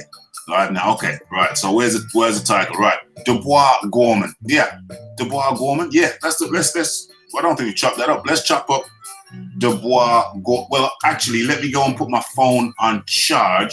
And if you want to start with the chop up of the Dubois Gorman, I'll be back in a second, Tommy. Yeah? You want to talk about it? Yeah, that's good. Okay. Over to you.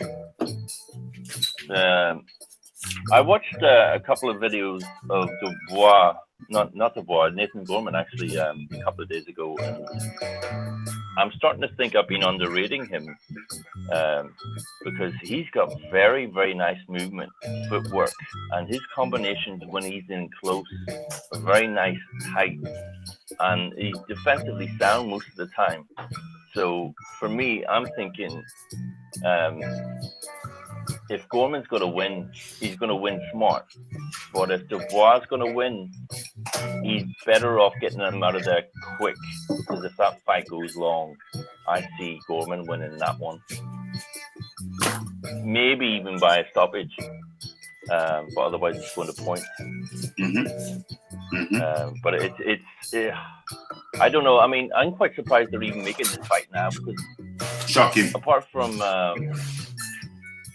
let's say James DeGale and George Groves, I can't really think of two other big fighters at this point in their career before even one of them's picked up a belt or actually fighting each other domestically and not on the world stage.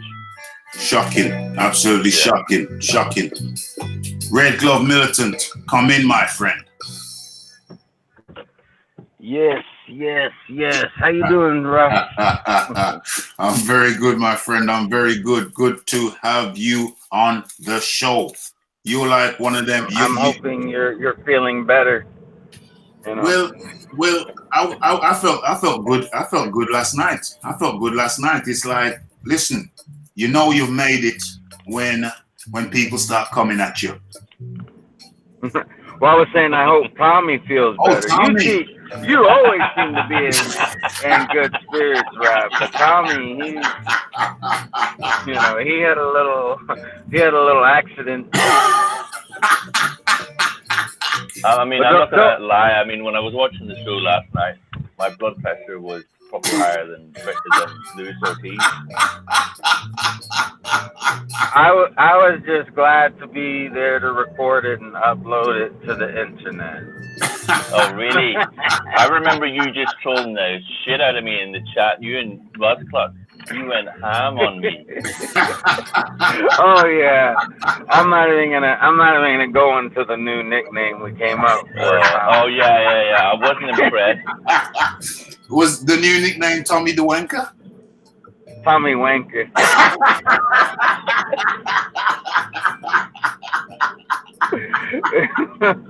That's what happens, Tommy, when you start going, when you start being a double agent, Tommy. I mean, come on. When you're a double agent. I was trained by the KGB. It makes me laugh because I just had these visions of those old films, those old black and white films with the espionage guy, you know, with the little with a camera and his lighter, you know, those old films. Taking pictures of documents from Raphael's filing cabinet and then reporting back to the angry man and going into red telephone booths, you know, those old red telephone booths. Yeah. And you know, picking up the message and then, you know, the angry man going, Tommy, what have you got for me? I'll send you. I've sent you a telegram. Have you not received it?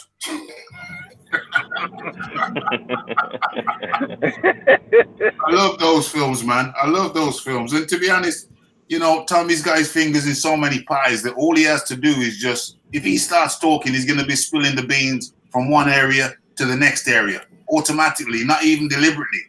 Because he's got his fingers in so many pies. Every time I turn on a live show, Tommy's there. I'm serious. Yeah, Tommy has an addiction. You know, he has a problem. Like he'll do like 5 live streams in a day. Back to back. Back to back. Yep. He'll jump on this guy's live stream and that guy's live stream, and then if nobody else is live streaming, then he'll do his own live stream. He'll do his own damn live stream. Tommy has a serious live stream addiction. And but the funny thing is like there's so many things I could have said. I could have been so rude to the angry man last night. But I was nice. I was nice to him. I mean, I could have said to him, yo, bro, how do you have so much time? You just tell me you did 7 or 5 live stream yesterday, and this is your 4th or your 5th today. And I was thinking to myself, bro, how the F do you have so much time in your day that you could be doing a live stream after live stream after I don't see, no disrespect to anybody, but I have bills to pay. In order to pay my bills, I have to work. And therefore, as a consequence of that, I can only do a limited amount on YouTube because I've got bills to pay. And to pay the bills, I have to work. If I don't work, I can't pay my bills. So how can a man be telling me, bragging and boasting to me that he does upwards of 5 live streams a day? I don't know. How does that work? Somebody explain to me.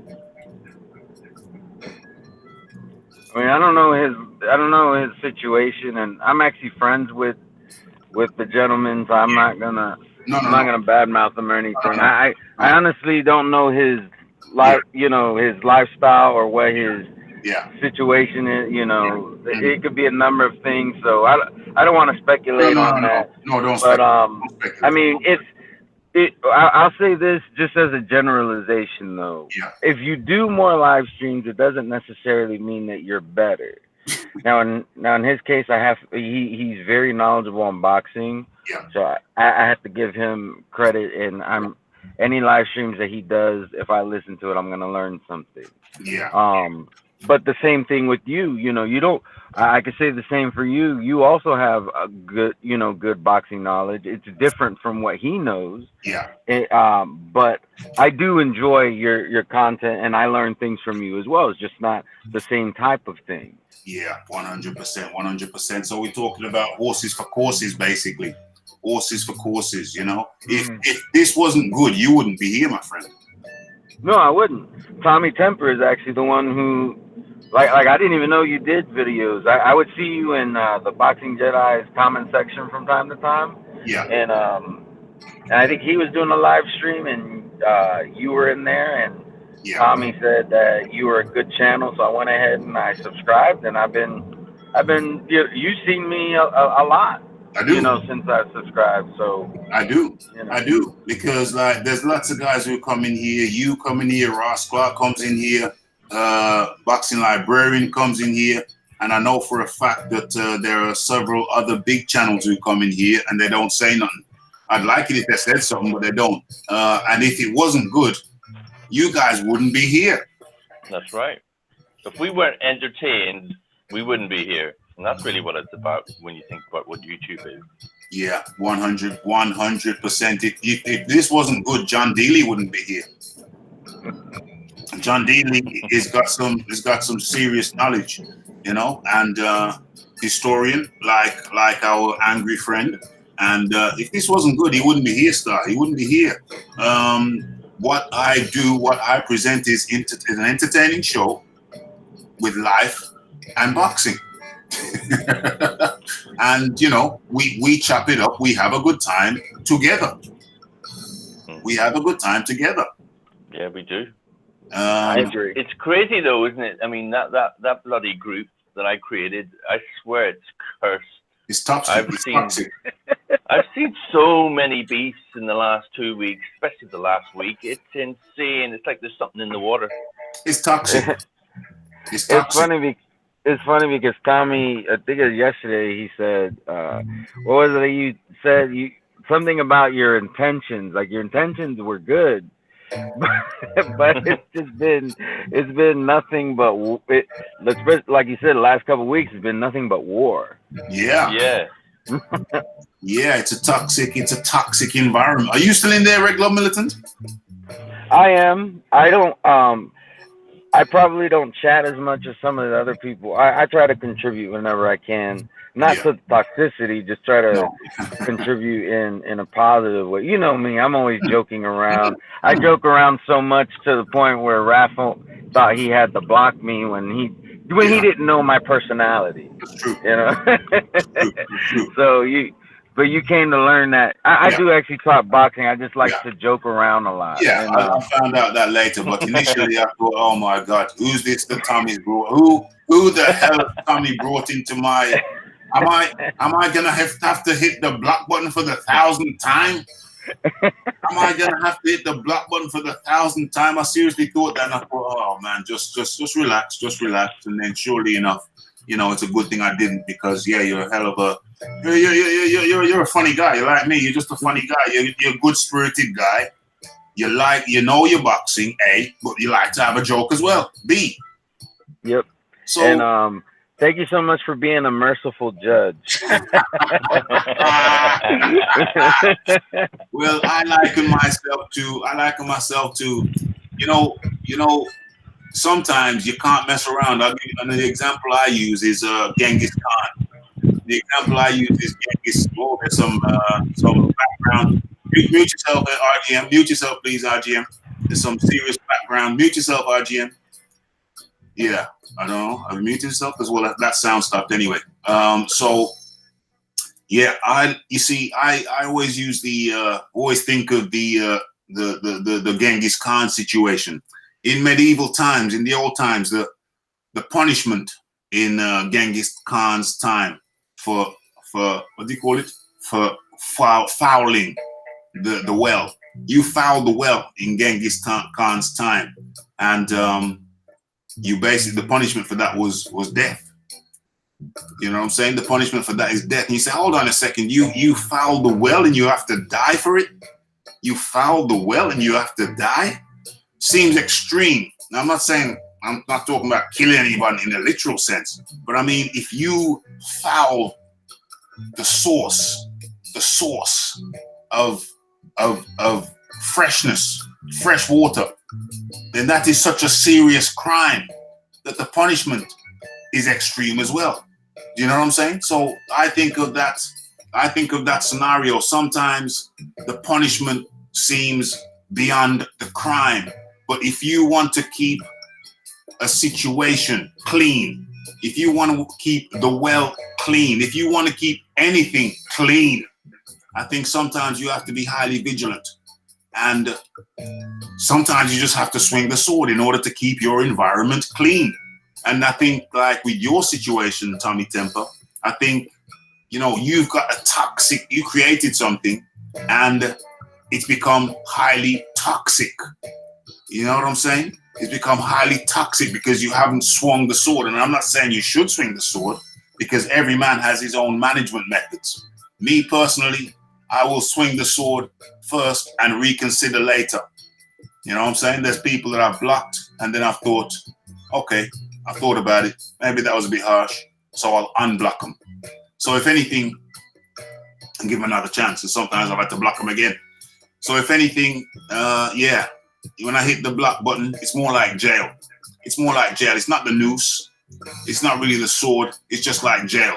You know, medieval jail with no central heating, no air conditioning, no nothing like that. Just a stone wall, stone floor, and a little hole in the wall with bars on, so you can get some fresh air. Maybe rain comes in too.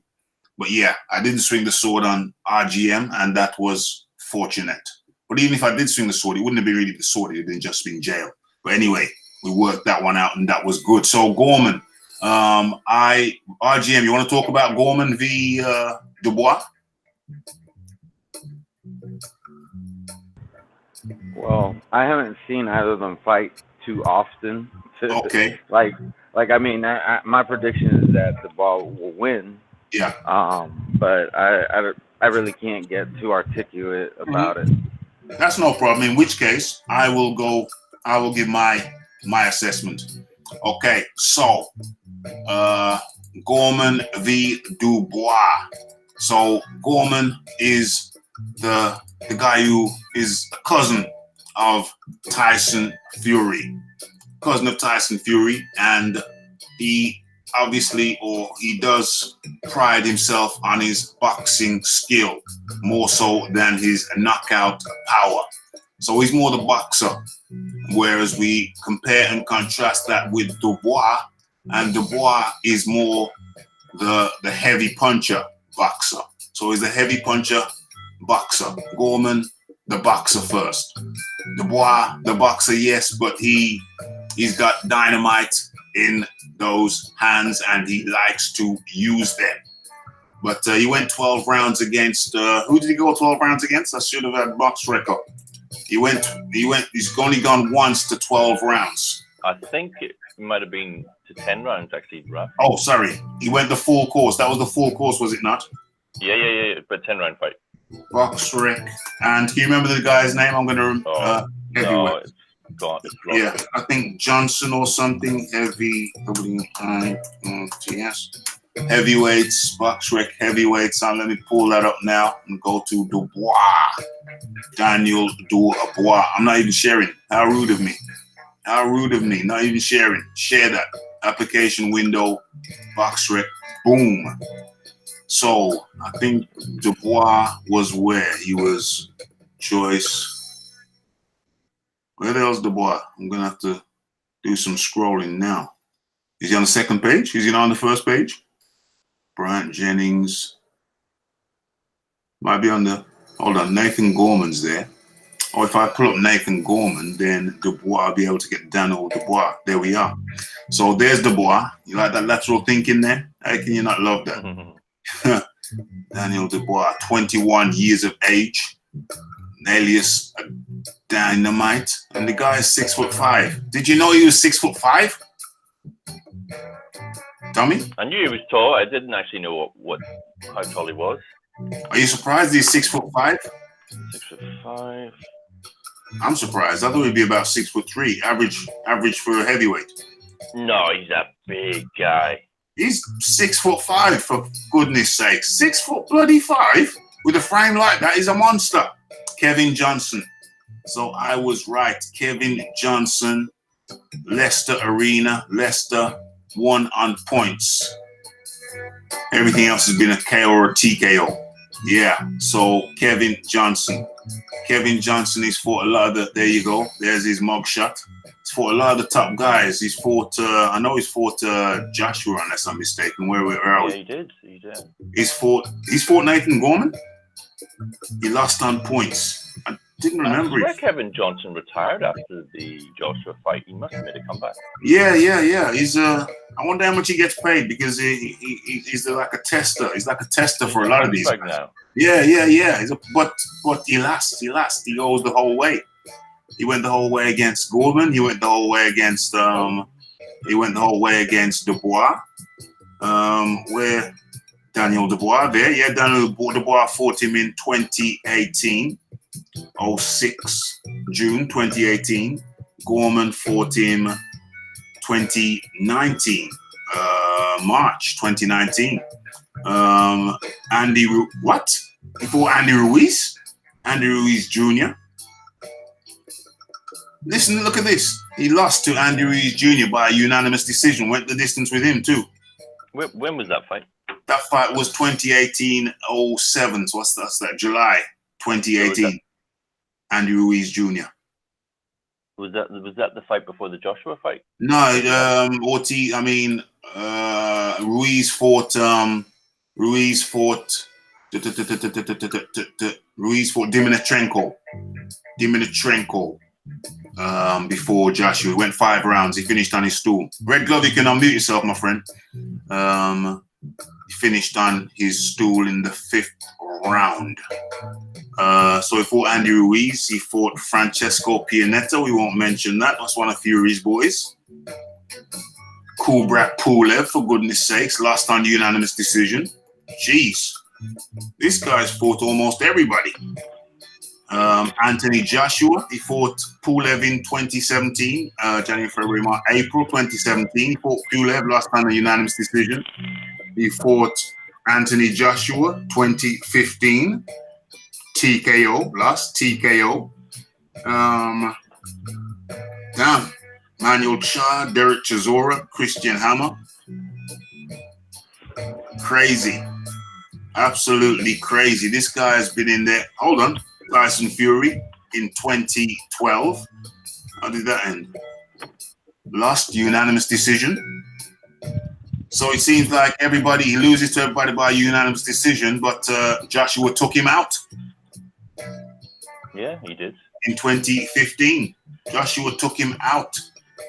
Was it 2 or 3 rounds? Where are we? Where's Joshua? Andrew Ruiz.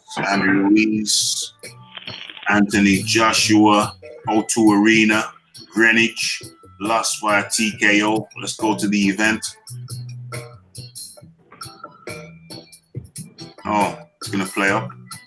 No, I asked for event. Oh, no. Okay, let's forget about that. It's playing up on me. Let me try one more time.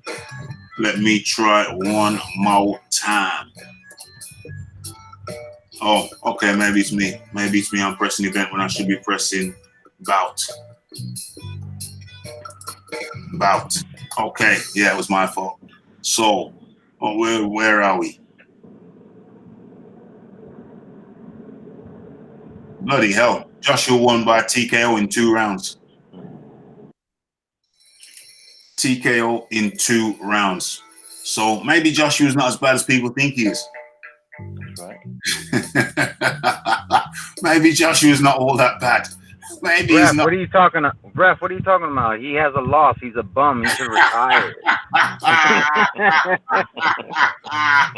you know, people try to get kind of snooty. If you say one single kind word about Anthony Joshua, then you're a Joshua guy. But if you keep it silent, if you keep the fact silent that you're a Fury fan, then you're all good. So it's true. If you're a Joshua fan, if you make it known that no, you don't even have to be a fan. If you just like Joshua, if you say one kind word about Joshua, you're a Joshua guy. But if you pretend as if you don't like Fury, if you pretend you don't like Fury, when you talk about his accomplishments, you go, oh well, yeah, I mean, you have to give him credit. You know, he did beat Klitschko, I suppose, but I don't like him. Yeah, you pretend you don't like Fury, and you're all good. Now, you see, this is something very wrong in this so-called YouTube boxing. First of all, I don't give a rat's ass about the YouTube boxing community. What I do is I stay in my lane. I've got Raphael Dawkins Combat Radio. That's my shop. That's my restaurant. That's where I cook. Now, anybody who wants to cook, any polite individual, pleasant individual, personable individual, content creator or otherwise, just a fan, just a boxing fan, somebody who likes boxing, they can come to Raphael Dawkins Combat Radio and we can talk boxing. It doesn't matter what. It doesn't matter what your persuasion. It doesn't matter who you like, which boxer you like. If you love Wilder, you can come here and chop it up. You can come and talk boxing here. If you like Joshua, you can come and talk boxing here. If you like Fury, you can come and talk boxing here. On Raphael Dawkins Combat Radio, we have the whole spectrum. We have Wilder lovers, Wilder haters, Joshua lovers, Joshua haters, Fury lovers, Fury haters. So what does that mean ultimately? It's a place where you come and listen and talk boxing and life itself. It's for everybody. It's for everybody. Okay. So, do you want to add something to that, Tommy? That was so deep. No, I can't do any better than what you said. You nailed it. Red glove militant. So you mean to tell me that if I'm a lover of Billy Dib, I can be here? No. I can talk boxing? No. Oh. Billy who? Billy who? Billy. What's that? Billy Idol? Did you say Billy Idol? Billy the midget. Billy the midget. Billy Bob Thornton.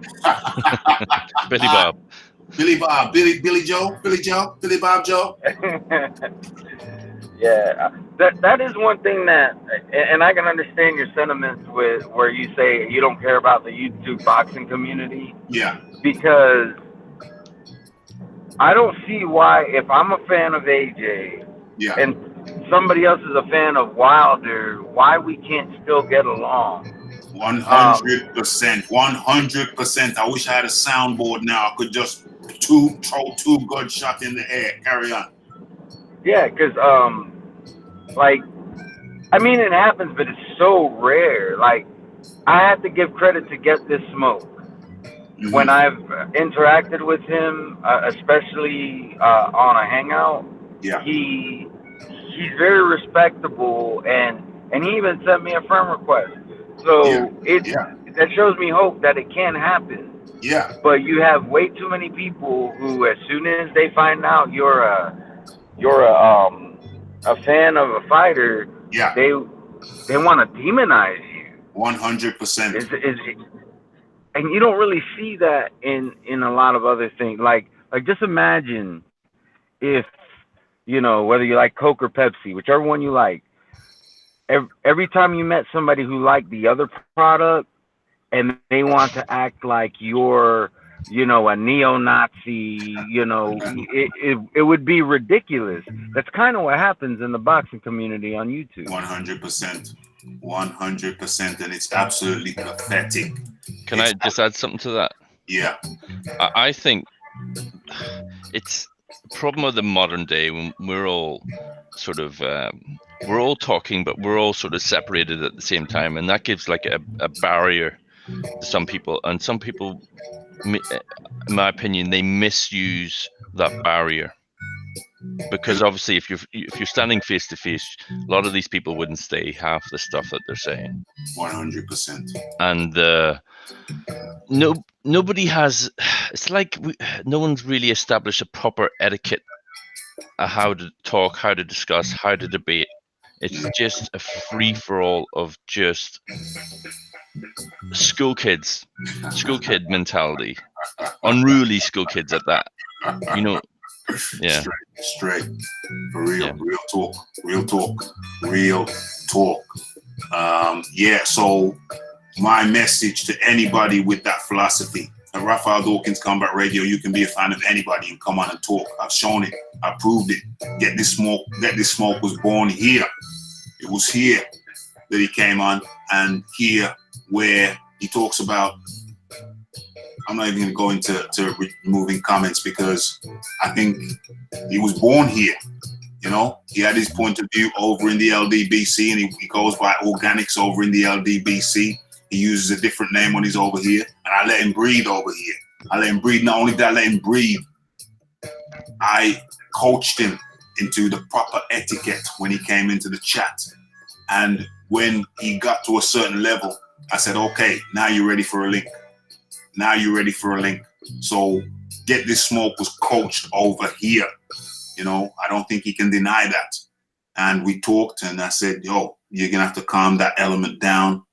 You're going to have to be more polite. This is how we do it over here. And he took that etiquette. Sometimes he slips off and he's gone elsewhere. He's everywhere now. He's all over the place now, but he was born over here. This is where he got the link. This is where he was taught how to use the link, where he was taught how to get into the chat over here on Raphael Dawkins Combat Radio. So, yeah. So this was where he was born. Oh, you taught him well, Raph. Yeah, taught the young, well, you might be older than me, I don't know. Taught the fella well. You know, now he's everywhere. But here was where he was born in terms of the hangouts, using the hangouts and etiquette. Because he was a wild man at first, but we calmed him down over here. The community. Do you ever watch The Dog Whisperer? Yeah. The Dog Whisperer. So what he does is he takes an unruly dog and he puts him in with his pack who knows how to act. And all of a sudden the dog looks around and says, oh, I don't have to be a crazy motherfucker no more. Pardon my language. I don't have to be a crazy mofo no more. I don't have to be a crazy mofo. I don't want to be a crazy mofo no more. Yeah. And you look at the pack. Don't want to be a crazy mofo no more. You're not crazy. You just cuss a lot. Oh, he cussed a lot last night. That's going to be a record, that show, for cussing. In my show? Yeah. He was cussing. You were cussing last night, I was saying. Me? Yeah. That's shizzle. In comparison to how much you usually cuss, which is almost non-existent. Yeah. I tried to keep it, like I said, it's a family show. You know, I'm a family man. A lot of people are family men. They got kids watching. I got friends who play my shizzle in the barbers. There's kids around. I got friends who play my shizzle in their garages.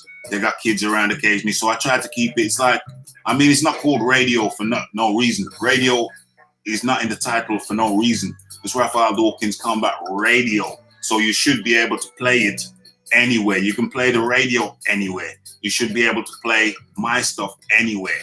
So that's the kind of principle and the philosophy that I use. It's like a radio show on YouTube. You know, hopefully I'll get syndicated and get picked up by a big radio show soon. And I'm not going to forget my friends, guys. Awesome. Appreciate it. Oh my God. That's gonna burn some people, but we're not gonna talk about them. That's gonna burn some. Headhunted, Raph. Hey, you expect me to divulge the private emails from my agent? You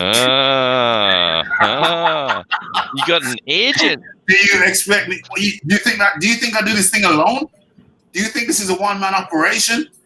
I'll be honest, I didn't really think about it. I just thought that.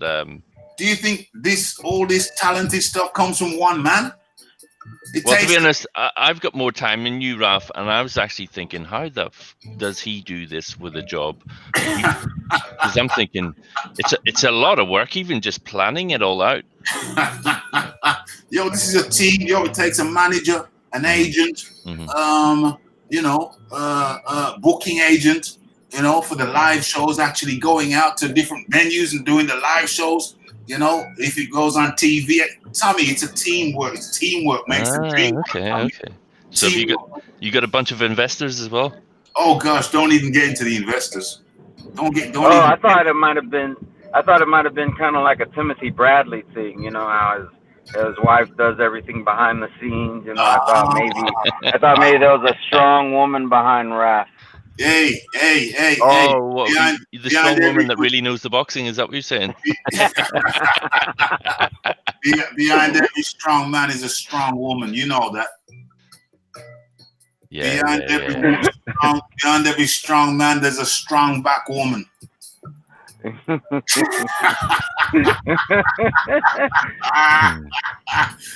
Hey, Tommy, how's your back, son? It's a bit stiff, but it's getting there. Oh, shizzle, man, nizzle. You see, I keep on getting off because it's an entertaining situation. Right, so I will give my pronouncement on the fight ultimately.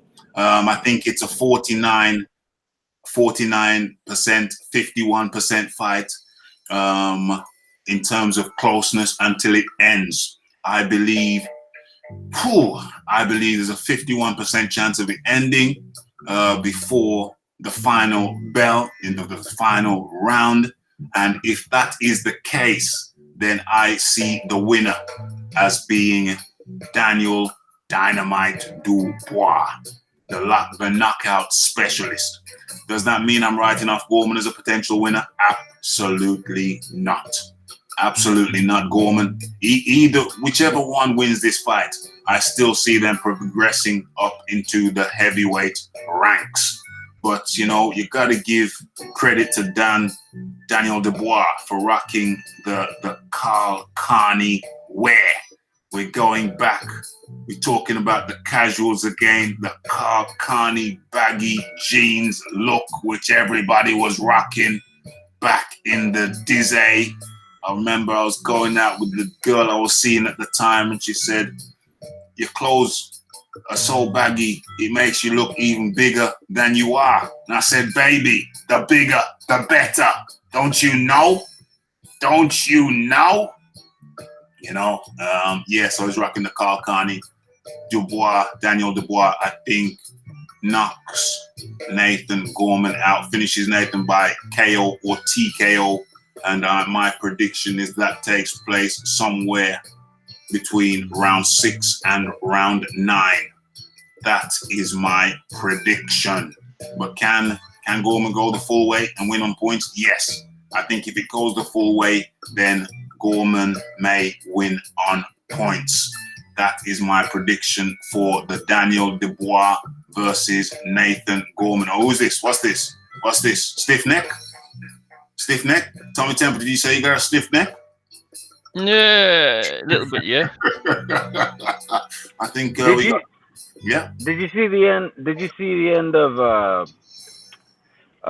Civil War, the Marvel movie? You remember War Machine when he got knocked out of the sky? He ended up having to go to rehab. That's Tommy right now. He's in rehab. We're trying to help him regain the use of his legs. He'll be all right though. Will he ever walk again though? That's the question. That's what No, it's will I ever fight again? Oh no, you're done fighting. We'll get you to walk, but you're shot. Yeah, your fighting days are over, Tommy.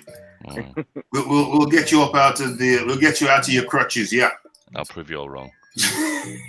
We'll seat you right next to Paulie Malignaggi. You can do commentary.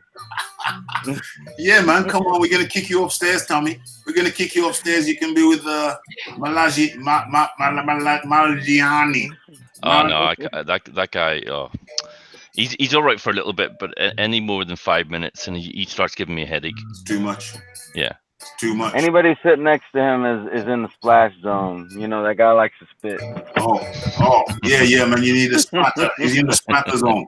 You are definitely in the splatter zone with that shizzle. There is no doubt about that whatsoever. So where we at? We've talked about, let me look at the title. Let me look at the title of the piece, because I don't write the notes down anymore. I just put everything in the title. Dubois, Gorman, Jennings, Joyce. Who wants to go first? Let me go to Red Glove Militant. Jennings, Joyce. Oh, I got Joyce all the way. I think he's actually going to beat Jennings pretty bad. That's my prediction. Like I think he's gonna knock him out pretty early in the fight. Damn, John Dealey is in the building. I wasn't in the screen. How long you been sitting there, John? Sorry, my friend. That's all right. I've only just come in. Oh, okay, because I've just come in this screen, so I didn't see you there. So, John Dealey, good to have you. John Dealey in his nice kitchen once again. You're not in the kitchen this time? No, I'm upstairs. You're upstairs this time. Yeah, I got to be away from the kids, Raph. Yes, John. It's a bit warmer than it was last night. Yeah, just a little. Got to run to your sanctuary. So, well, we haven't got your pronouncements on. You haven't had your pronouncements on Daniel Dubois versus Gorman. So, if you want to start off on that, please, John. It's a bit similar to yours. I said to Red Glove that I think he's going to knock Gorman out in the 7th.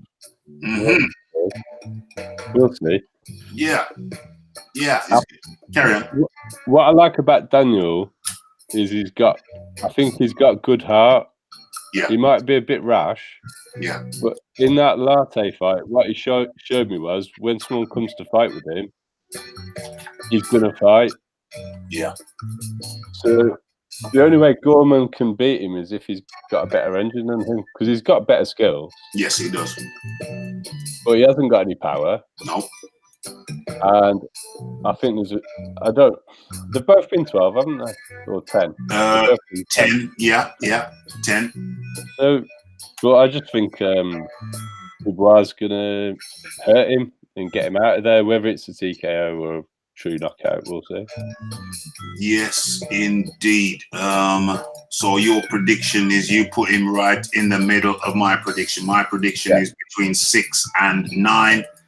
You say 7, so that falls within the range, I believe, the expected range.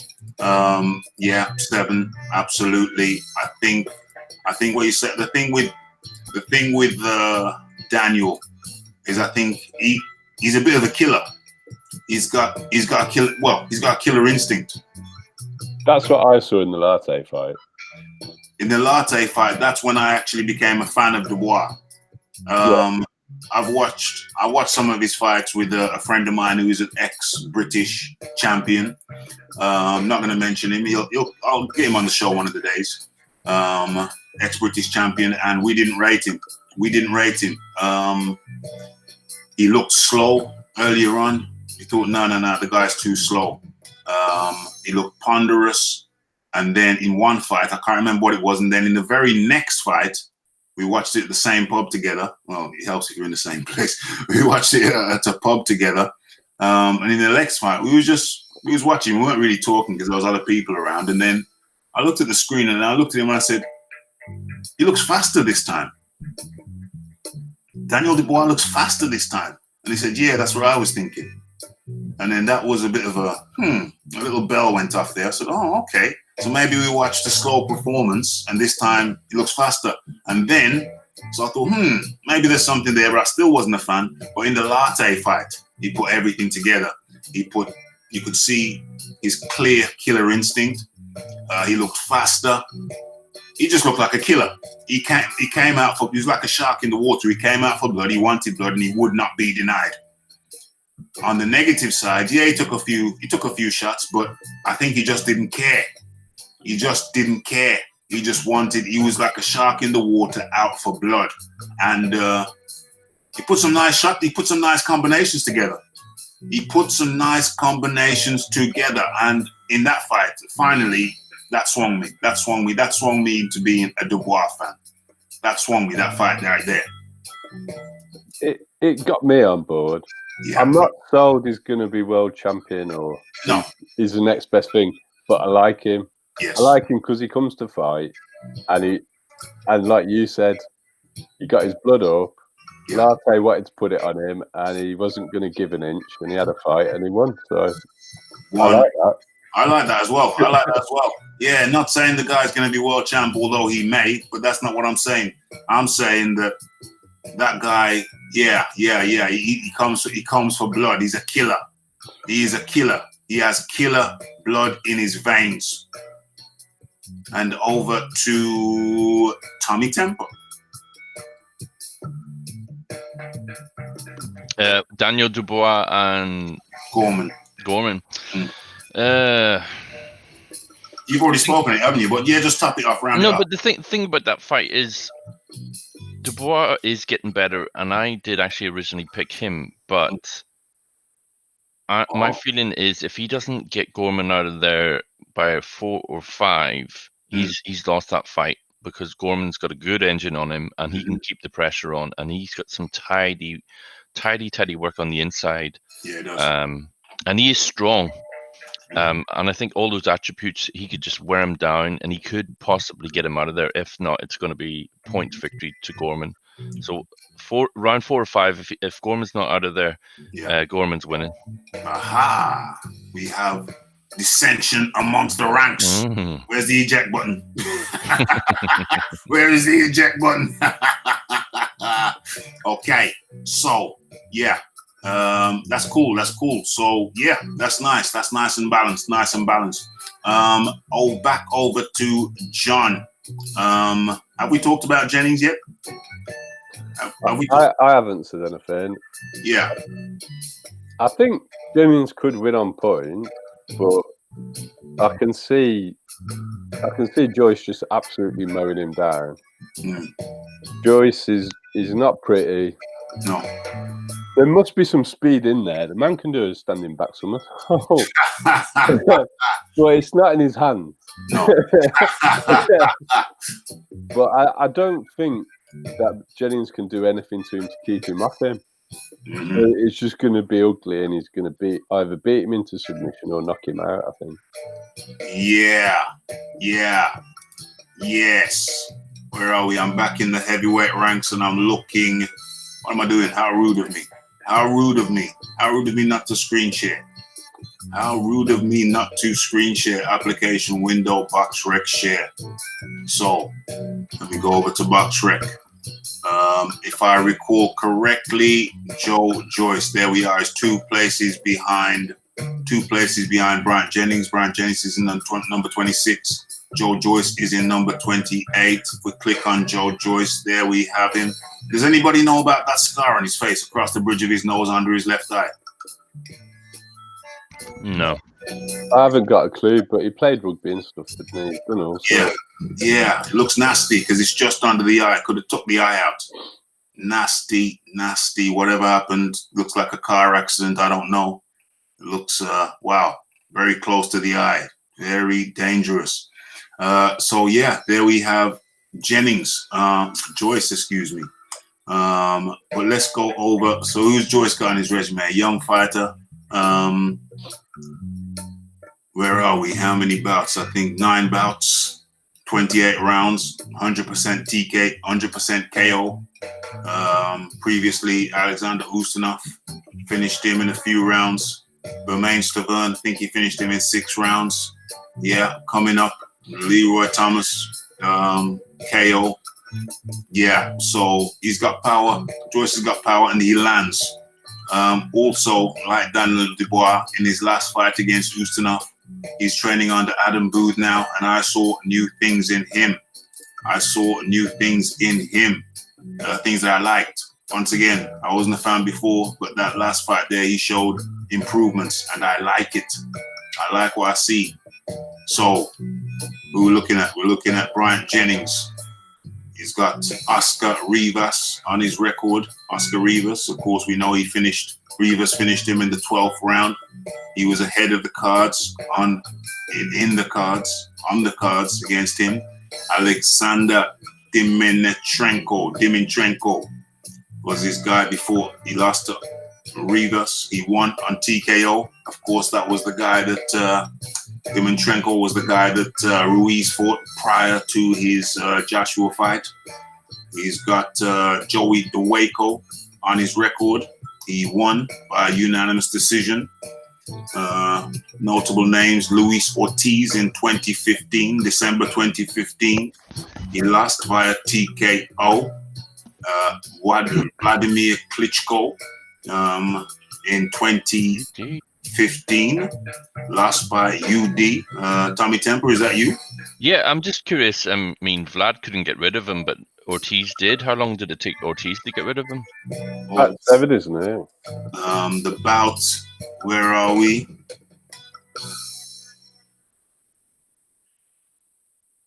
I'm looking, that's it, yeah, 1 round, TKO round 7. TKO round 7. So Ortiz took care of him in 7. On your point there, Tommy, have you watched that fight? I don't think I have. I might have watched the Vlad, highlights ages ago. Vlad was quite content to just jab and grab all round and not exert himself. Oh, was he as bad as he was in the Povetkin fight? No, at least in Povetkin fight, he actually put Povetkin down. He didn't even anything in anger. I don't think he landed a really heavy duty shot on Jennings in that fight. He was winning comfortably, and I think he was happy to win on point. Oh, so he just coasted? Yeah, he just went for the motions. Right. And he still managed to get him out of there, just going through the motions. No, he didn't get him out there. It went the Vlad Jennings fight went the distance. No, oh sorry, yeah, I got it mixed up. Oh yeah. So that's why it went the distance, you're saying, because Ortiz finished him. Yeah, so Ortiz finished him with a lovely combination. It was about a 3-punch combo with an uppercut to knock him out, I think. Yeah. He did finish him in the 7. The 7. So Red Glove Militant. Yes. Have you given your pronouncement on the Jennings Joyce fight? Yeah, I did. Just to elaborate, I just think that I just feel like Jennings has been on a bit of a decline. Maybe not like a huge one, but I feel like he's been declining, and I feel like Joyce has only been elevating. So I think Joyce is gonna get him out of there. Not really early, but I would say probably around round 6. That's my prediction, and I'll be honest, that's probably a little bit of a aggressive prediction, but yeah. I'm sticking by it. Okay, so everybody's giving their pronouncement on Joyce Jennings apart from me, I think. Is that correct? Yeah. Okay. No, I haven't. I carry on. I spoke about the Dubois. Yeah. Sorry, the Gorman fight. Sorry, beg your pardon. This one.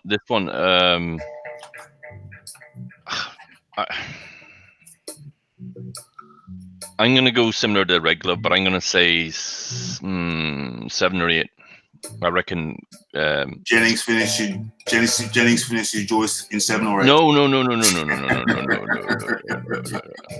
Gorman's going to find it hard to find Jennings, I think, if he fights smart. But at some point he's going to get tired, or he's going to get bullied by. You just said Gorman. No, by oh my God. Tell me the pain meds. It's the pain meds. I was gonna mess with Tommy so bad about that. It's the pain meds.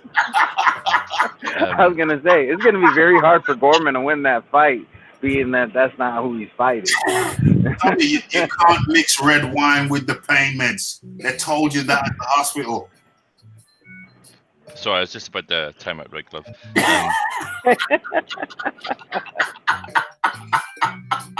Go ahead, Tommy. Make your pronouncements, my friend. Put down the red wine. Jennings is probably going to last 6 or 7 rounds. Okay. That's my prediction. Okay.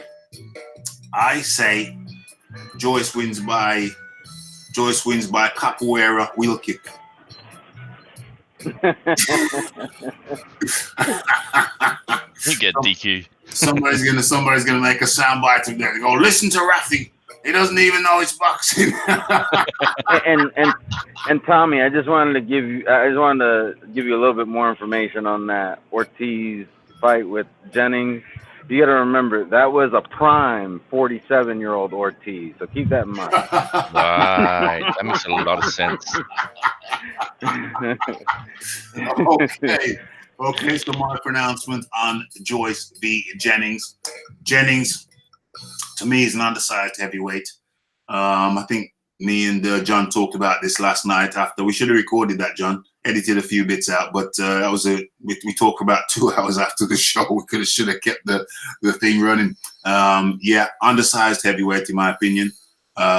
Really should be in a cruiserweight, but he's got a long reach. He's 6'3", but he's got an 84-inch reach. He's got a longer reach than. Let me go into BoxRec. He's got a longer reach than Joyce, believe it or not. Where's his reach? Where is his reach? Uno momento, mami, slow up your tempo. Where is his reach? Raphie? Yo. The only heavyweight with a longer reach than Jennings is Fury. Damn. Wilder's got an 83-inch reach. Yeah. Joshua's got an 82. Damn. I'm pretty certain Dubois got a 78-inch reach and You're joking. Got a 80-inch reach, I think. Bloody hell. Dubois, I mean, Jennings here, we can see in black and white, he's got an 84-inch reach. Now, let's go and look at people's reaches. Let's look at Andy Ruiz's reach. Talking about reach. 74-inch reach. Compare and contrast. Jennings, 84-inch. Andy Ruiz, 74-inch reach. Bloody hell, the man's a positively T-Rex. Deontay Wilder. Let's look at Deontay Wilder's reach. 83-inch bloody reach. Still 1 inch shorter than Jennings. Anthony Joshua, reach. We're talking about reach. Somebody's going to make a video saying he calls himself a boxing analyst and he's talking about reach. Let's have a look at reach. 82-inch reach. So Wilder's got an inch on the reach on him. Tyson Fury. 85-inch reach. Tyson Fury has an 85-inch reach. Damn. That is some long ass reach. Who else we got after Povetkin? Let's look at Povetkin. We're going through the reaches in the top 10. 75-inch reach. Just a little bit longer than 1 inch longer than Ruiz. Who did we just look at? Povetkin. Let's look at Dealey White. 78-inch reach? That's not that long at all. Wow. Could that be right? And he's renowned for having some kind of long arms? No, that can't be right, because I swear when you look at him, the length of his, the bone that runs from your top of your elbow, from your elbow to your shoulder, that looks really long. It does look long. It looks long, but he's been listed as 78 for a long time. Oh, has he? It's been and Dubois got a 78 as well. But I mean, 8-inch reach is actually pretty big. Damn. When you think about it, it's still what it. But I mean, in your reach in relation to your height, that's maybe something we could look at another time. Mm-hmm. Yeah, I mean, the only 2 other people I know as short as Jennings with an 84-inch reach is Bruno, who's also 6'3", and Sonny Liston, who's only 6'1" with 84-inch reach. Bruno had an 84-inch reach. Yeah. Holy guacamole. I think Lennox was about an 85. Lennox has got some serious reach on him too. Jeez, 85. Jeez, them are long arms. Yeah, Vlad only had a 71-inch reach. Wow. But yeah, he seems like he was long. He managed to get. Sorry, an 81-inch reach on Vlad.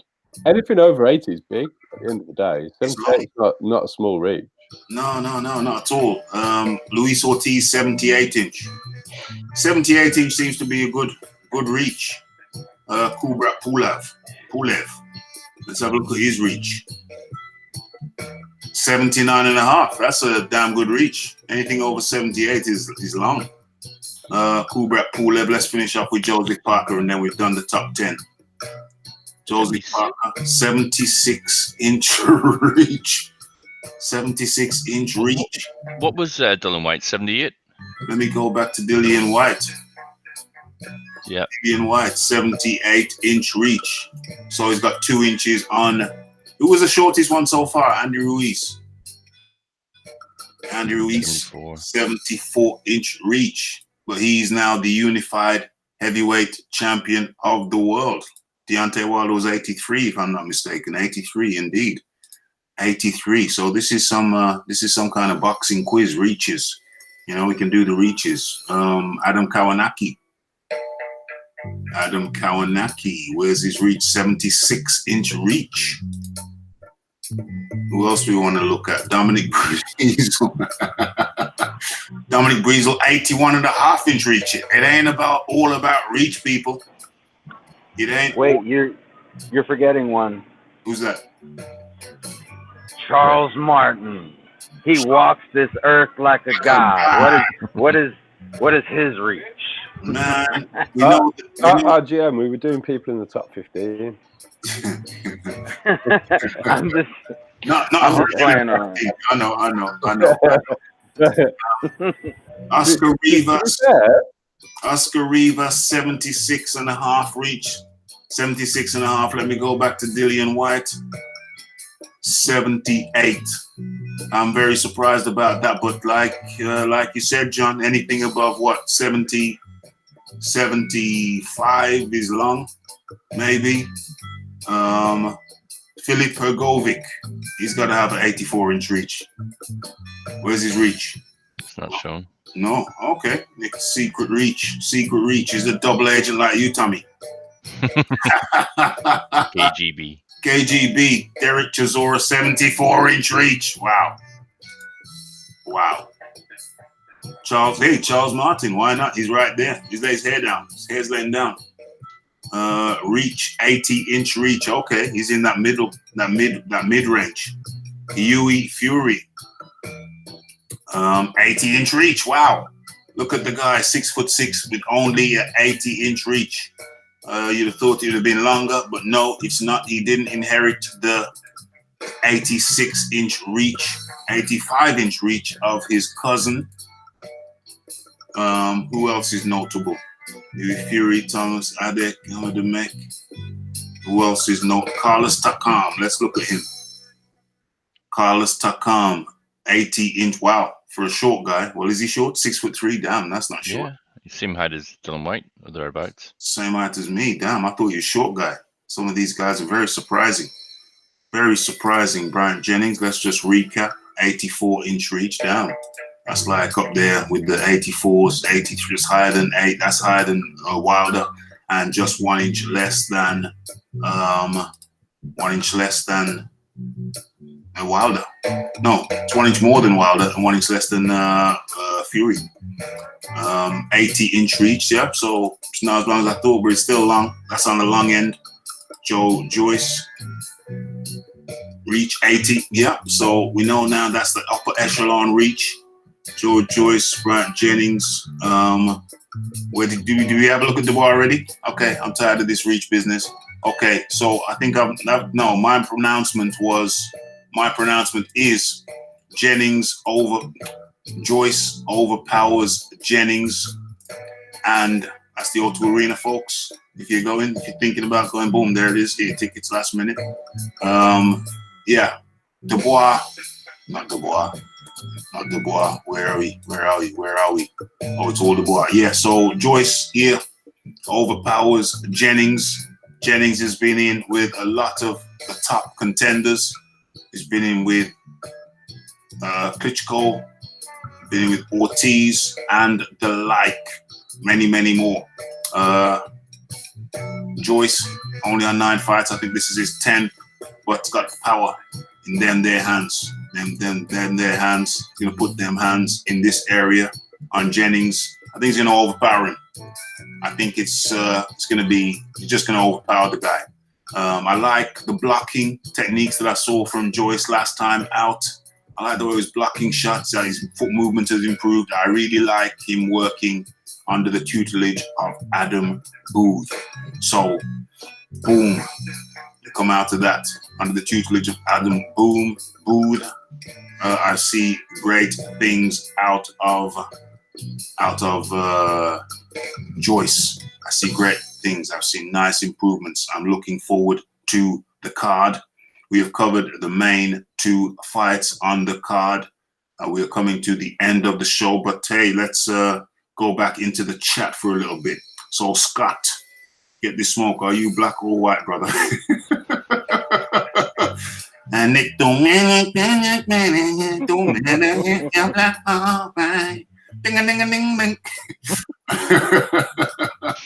are you black or white, brother? I think he's black to the bone. Black to the bone. Your home is my home. Welcome to the terror zone. I don't know what Get This Smoke's been saying. How you doing, Get This Smoke? Get this. Yo, where are my manners? Where the hell are my manners? What is going on? What is going on? What is going on? Yeah, so get this. No, it's too late in the day now for that. Too late in the day for that. But yeah, so get this smoke. My great uncle was German. My grandfather's mother is, what's that? Choctaw. Married the first generation from Austria and had 3 kids. My family, my brother married a Mexican and had 5 kids. Okay, so you're a mixed race fellow. Where are we? Get this smoke. Povetkin has short arms. Yeah, does he have short arms? What was? Yeah, he did. He did have short arms. Okay, so relatively short arms. Yeah, longer than Ruiz though. Am I not correct? Longer than Ruiz. Who were the 2 fighters again? Ruiz and Povetkin. No, Povetkin has shorter arms, I believe. Ruiz has a 74-inch reach, and Alexander Povetkin had 75, so it's 1 inch longer than Ruiz. But they're on the shorter end of the spectrum in terms of. Did I share that? No, I didn't. Let me share that. Let me share that to avoid any dissension. Andy Ruiz, 74-inch reach, and Alexander Sasha Povetkin. Where are we? 75-inch reach. So and Luis Ortiz, I think that came up in the chat as well. Luis Ortiz, where is Luis? Number 8. Number 8. There he is. 78-inch reach. So he's long. Yeah, so it's 74 for Ruiz, 75 for Alexander Sasha Povetkin, and 78 for Luis Ortiz. Of course, Andy Ruiz 74, Deontay Wilder 83, Anthony Joshua, can't remember. Anthony Joshua was 82.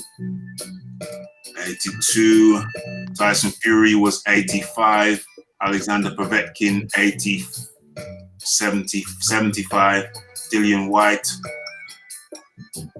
White 78. Etc.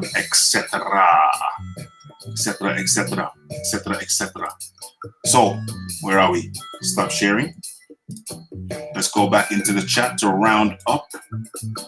Back into the chat. Where are we? There we are. Okay. So, where are we? Peace to all. Get this smoke. Yes, get this smoke. Up in the building. All right, red glove. Ejection. The ejection release is right under the bus, says red glove militant. Oh gosh, if this fight... I gotta keep messing with Tommy. You got Red, I got you a present. 1 second. Uh-oh. Here we go. Uh-oh. No, I'm not accepting presents at this time. Uh-oh. Is he birthday, regular Militant? Presents. I knew exactly where he was going with that. You could have at least put a hat on that, Tommy Temper. Come on. Where's your sense of decorum? Is that better? Put a hat on that. Put a hat on that. Oh dear. Right. So if the fight goes the distance and is close. It's funny because you said it and then it took about 5 minutes for it to come up on my screen. Hopefully, I think when it's live, it goes up simultaneously, but when it's a replay, when in the replay. Right, if the fight goes the distance and close draw could be the end. I don't know. You see, guys, when you write a comment, you have to put enough detail in there so that when I read it back 5-10 minutes later, it makes sense. So you'd have to put names in there. I think you're talking about Gorman. No, you're talking about Joyce v.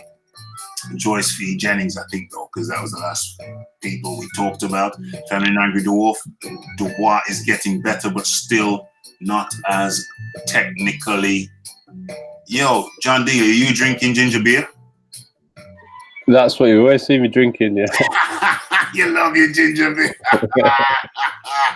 Yeah, man, ginger beer, man. I love that ginger beer. Hey, ginger beer with bun. Ginger beer with bun and cheese. You got some bun, ginger beer with bun and cheese. I got some bun downstairs, but it's not for me. You don't like bun? I can't deal with those sort of carbs anymore. I'm strictly green banana. That's to be natural. Oh, I got you. Bun and cheese. I ain't had bun and cheese in years, but when I saw the ginger beer, it just triggered my memory. The ginger beer. I remember I was at a party and there was this Asian girl, and and no, she wasn't Asian. She was a Spanish. It was a carnival. It was a carnival, and there was this Spanish. I was going to say chick, but this Spanish young lady, and she was at the carnival, and she didn't want anything too strong, but she wanted a beer. So she had this ginger beer in her hand, and she said, "This is my third one, but it doesn't seem very strong. It's not really doing anything." That is too funny. She held up the can to me and said, "You know, this ginger beer is not very strong. I've had 3, and it's not really doing anything." For anybody, you should have let her know ginger beer has the exact amount of alcohol as root beer does per volume. Yeah, zero. It's not beer. For anybody who doesn't know, ginger beer. Tommy, have you ever had a ginger beer? I'm not sure I had a ginger beer, but I've tried something back in the day. I'm just trying to remember the name of it. It was non-alcoholic beer, but it was from about 20 years ago. Holston? Is it? Holston, yeah. Was it non-alcoholic though? Well, the thing is that ginger beer is not a beer. It's just It's just a soda drink. But this Spanish girl, she was over in the UK, I think, I don't know, student thing or something. She's a young lady. This is back in the day. And we were talking at this carnival, I think Handsworth Carnival, Birmingham. And, we're talking nice. Sun was shining, nice smile, etc. And we got talking. And she said, "This ginger beer is not very strong. It's a soda. It is not a beer." I just laughed and I had to tell her, and then she said, "Oh," she was so cute and innocent. But anyway, that was back in the dizzy. But you don't. I just want to add to that real quick. It's funny because you don't see people make that same mistake with ginger ale, because isn't ale considered? Isn't that like a beer? So it's funny how ginger ale doesn't have that. But to be fair, ginger beer a lot of times does come in a bottle that looks similar to a beer bottle. Yeah. So or even the can. It's got the beer written on it. Some people think it's a beer, but it's just a soda drink. Yep. Straight. A good one too. I like it. I enjoy it. I used to drink it a lot in the day. I used to drink it a lot back in the day. But for me, John, I can't handle the sugar. It's sugar free. Oh, you drinking the sugar? I should have known. Are you vegan, John? No. I'm old, so I have to watch the calories. That's all it is. Yeah, you do look a bit pudgy to me. Well, that's it. I have to watch the weight all the time. It's an uphill battle, Tommy. You're on them battle ropes. Yeah, I think we all have to watch the calories these days. Okay, so just to finish off with the chat, Tommy Temper, I've never seen whose face.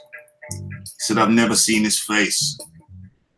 Now Scott says, yes, he was a white guy, but now he's pretending to be black. Who are we talking about, Tommy?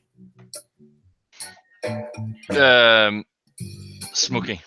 Smokey. He was a white guy, now he's pretending. Have I not seen his face? I haven't seen his face. That's all I said. Is he white or black? What's going on? Well, I assumed he was black. I've spoken to him. I'm not going to make any assumption, because obviously you can make a mistake with someone's accent. If they're from a certain area, you might think they are a certain ethnicity. So I'm not going to say anything. All I'm going to say is I haven't seen his face. I'll leave it as that, because that's all I know. You haven't seen his face. The man says he's black, so we can only really assume that he's He sounds like he's from the Bay Area or somewhere like that. It sounds like he's from San Francisco to me. Beyond that, I can't really pinpoint it, but the way that he was talking to me about Spence and Crawford not fighting, it would be a strange statement if he is a white man like that. Yeah, I mean, I assumed he's black. He sounds black. He talks about. I don't know. I don't know if it matters, but I just assumed that he was a black dude, or some. Anyway, I don't know how that came about, so I'm going to leave it there. I don't know how that's a factor or anything. So AJ exposed guys. Forget about Don ZB, and I sent him the link as well, but it's too late in the day. I did send you the link. You want me to show the screenshot of me sending you the link? You had the link, Don ZB. If you wanted to talk, you could have talked, my friend, Don ZB. But there's always next week. If he's about Raphie, I'd love to have a chat with him. Okay. Don ZB, I did send you the link. Can you confirm that? You know what? I'm going to send you the link again. How about that? Boom. Well, it's funny because he was saying, because at the time there was 12 viewers.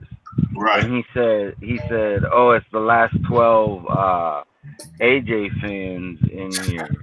And it's like, well, you're one of those 12 viewers, so did you just admit to being an AJ fan? He's admitted to being an AJ fan, then it seems. Yep. Yeah, by that statement. So I'm going to share the link, and I'm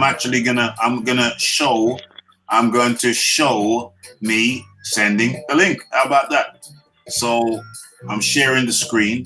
Hold on. I can't get into where I need to get to with this screen share going on. Oh, so I have to stop sharing for a second, and I have to get the link. Boom, first, copy it. So then I think I can close that, and I go into screen share, application window. Boom, share that. So you can see I'm sharing now. I go into Hangouts. Boom. Don ZB, it already says it there, 13:45. The link was sent 13:45. But so there, it shows you the link where I'm going to stop sharing and send the link again because it won't allow me to paste. And then, can I show me sending him the link? Well, no, let me just send it, and then I can show you the time that it was sent. Enter. So now the link has just been sent. I can go back into screen share, go screen share application window, Hangouts, share. And so you'll see now the link has been shared at 13:45 and shared again now, which is 15:19. And I've got to get a training session in. How about that? So there, the link has just been shared again. Stop sharing with Don ZB. Go back into the chat. Where is Don ZB? Excuse me. Red Glove. I haven't watched WDW in two decades.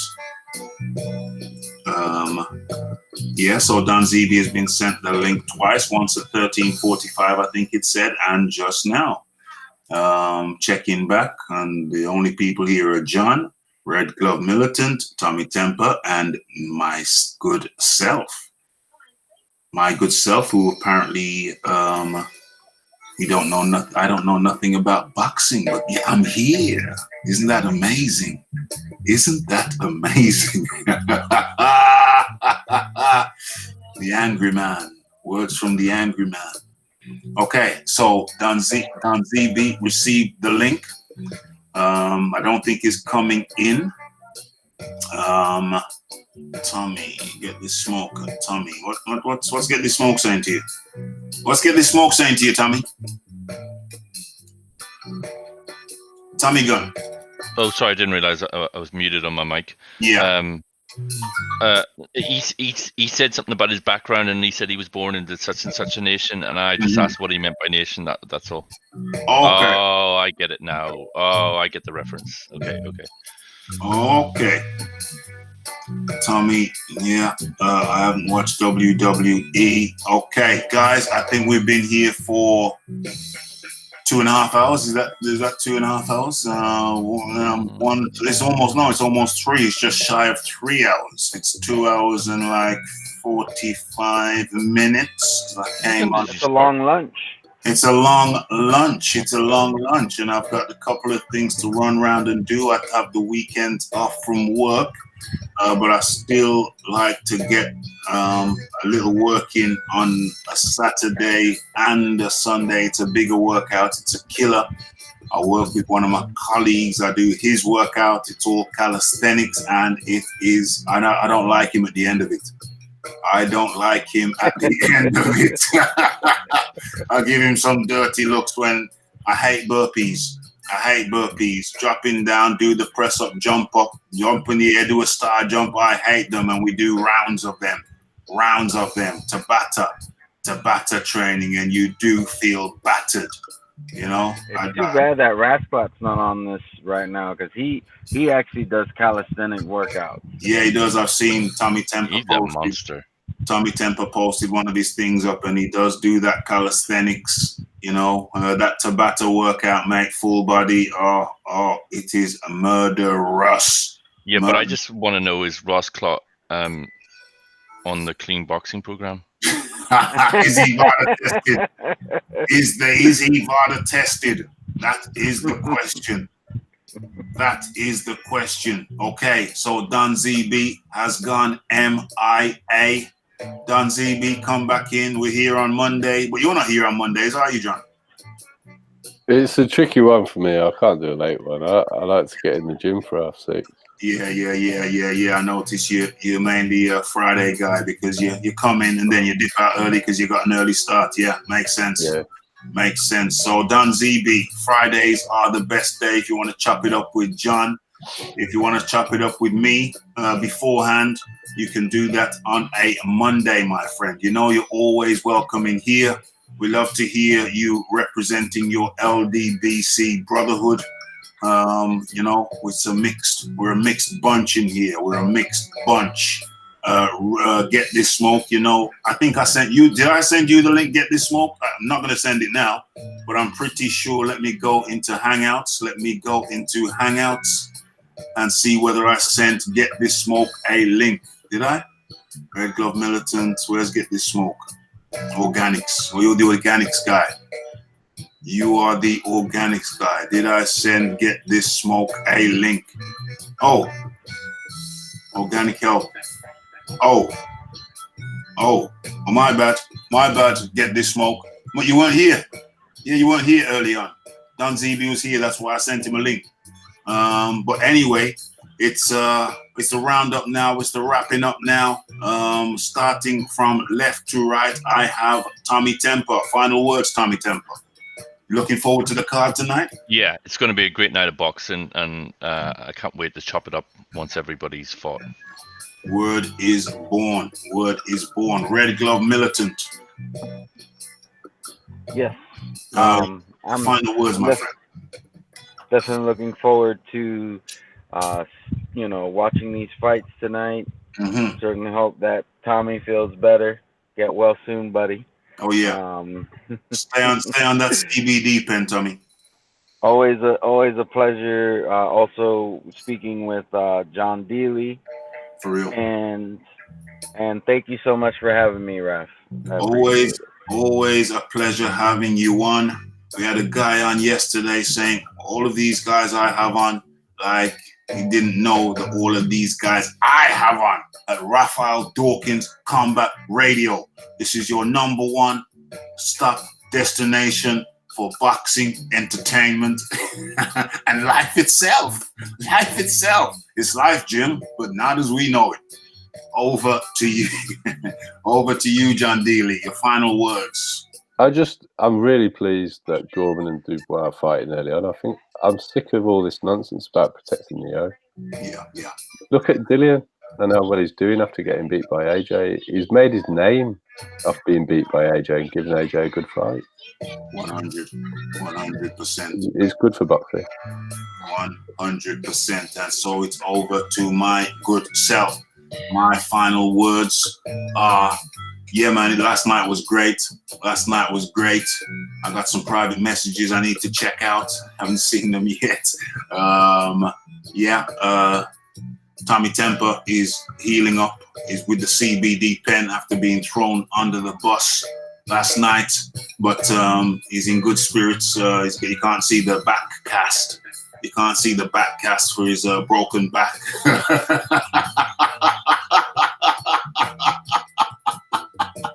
His blood pressure has come down since last night, since the bus accident.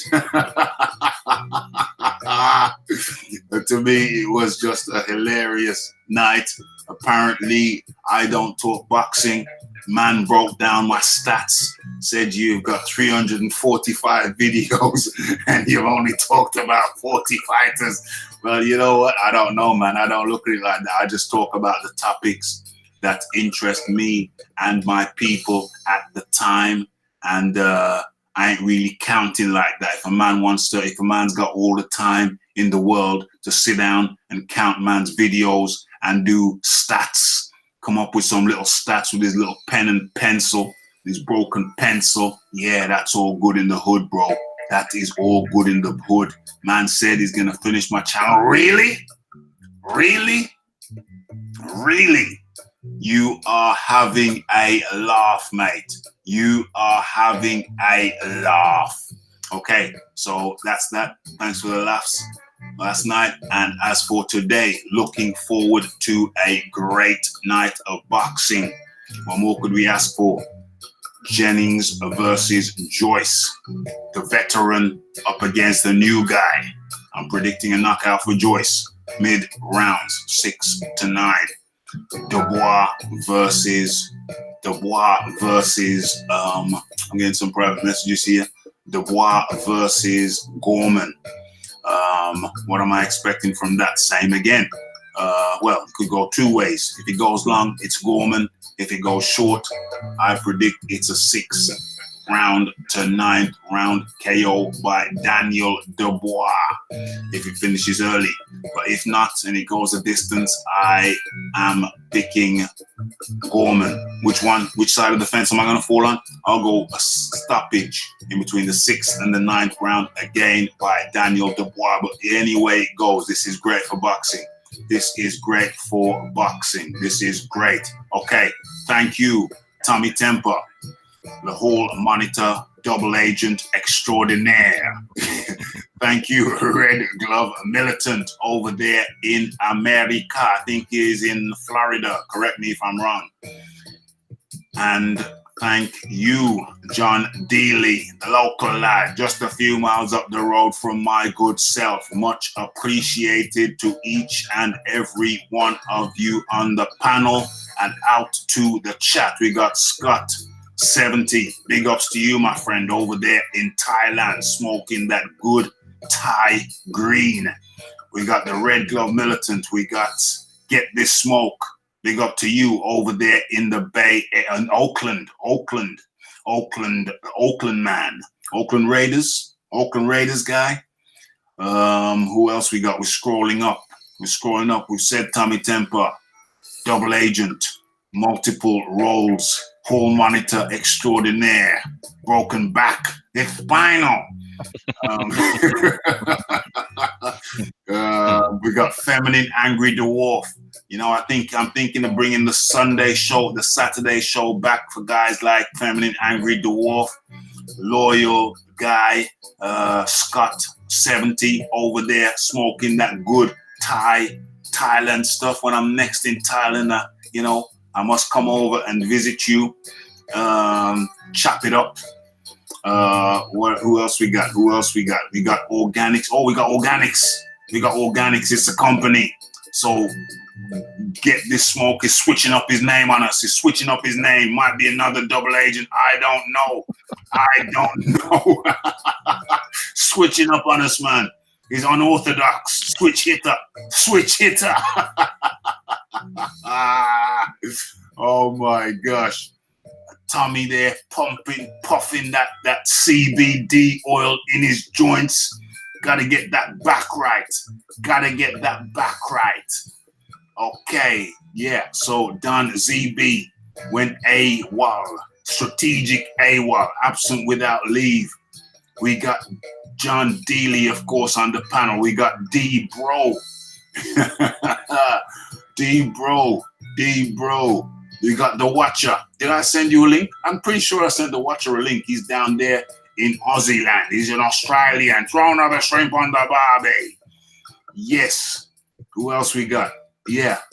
We got these guys. Earn with Hearn. How could I forget Earn with Hearn? Okay. And what else have we got to say? Okay, it's Raphael Dawkins, it's the Combat Radio, it's the Tommy Temper, it's the Red Glove Militant, it's the John Dealey, it's the live lunchtime boxing with Raphie, and it is smashing that like button and that bell icon, and we are out. Blessed.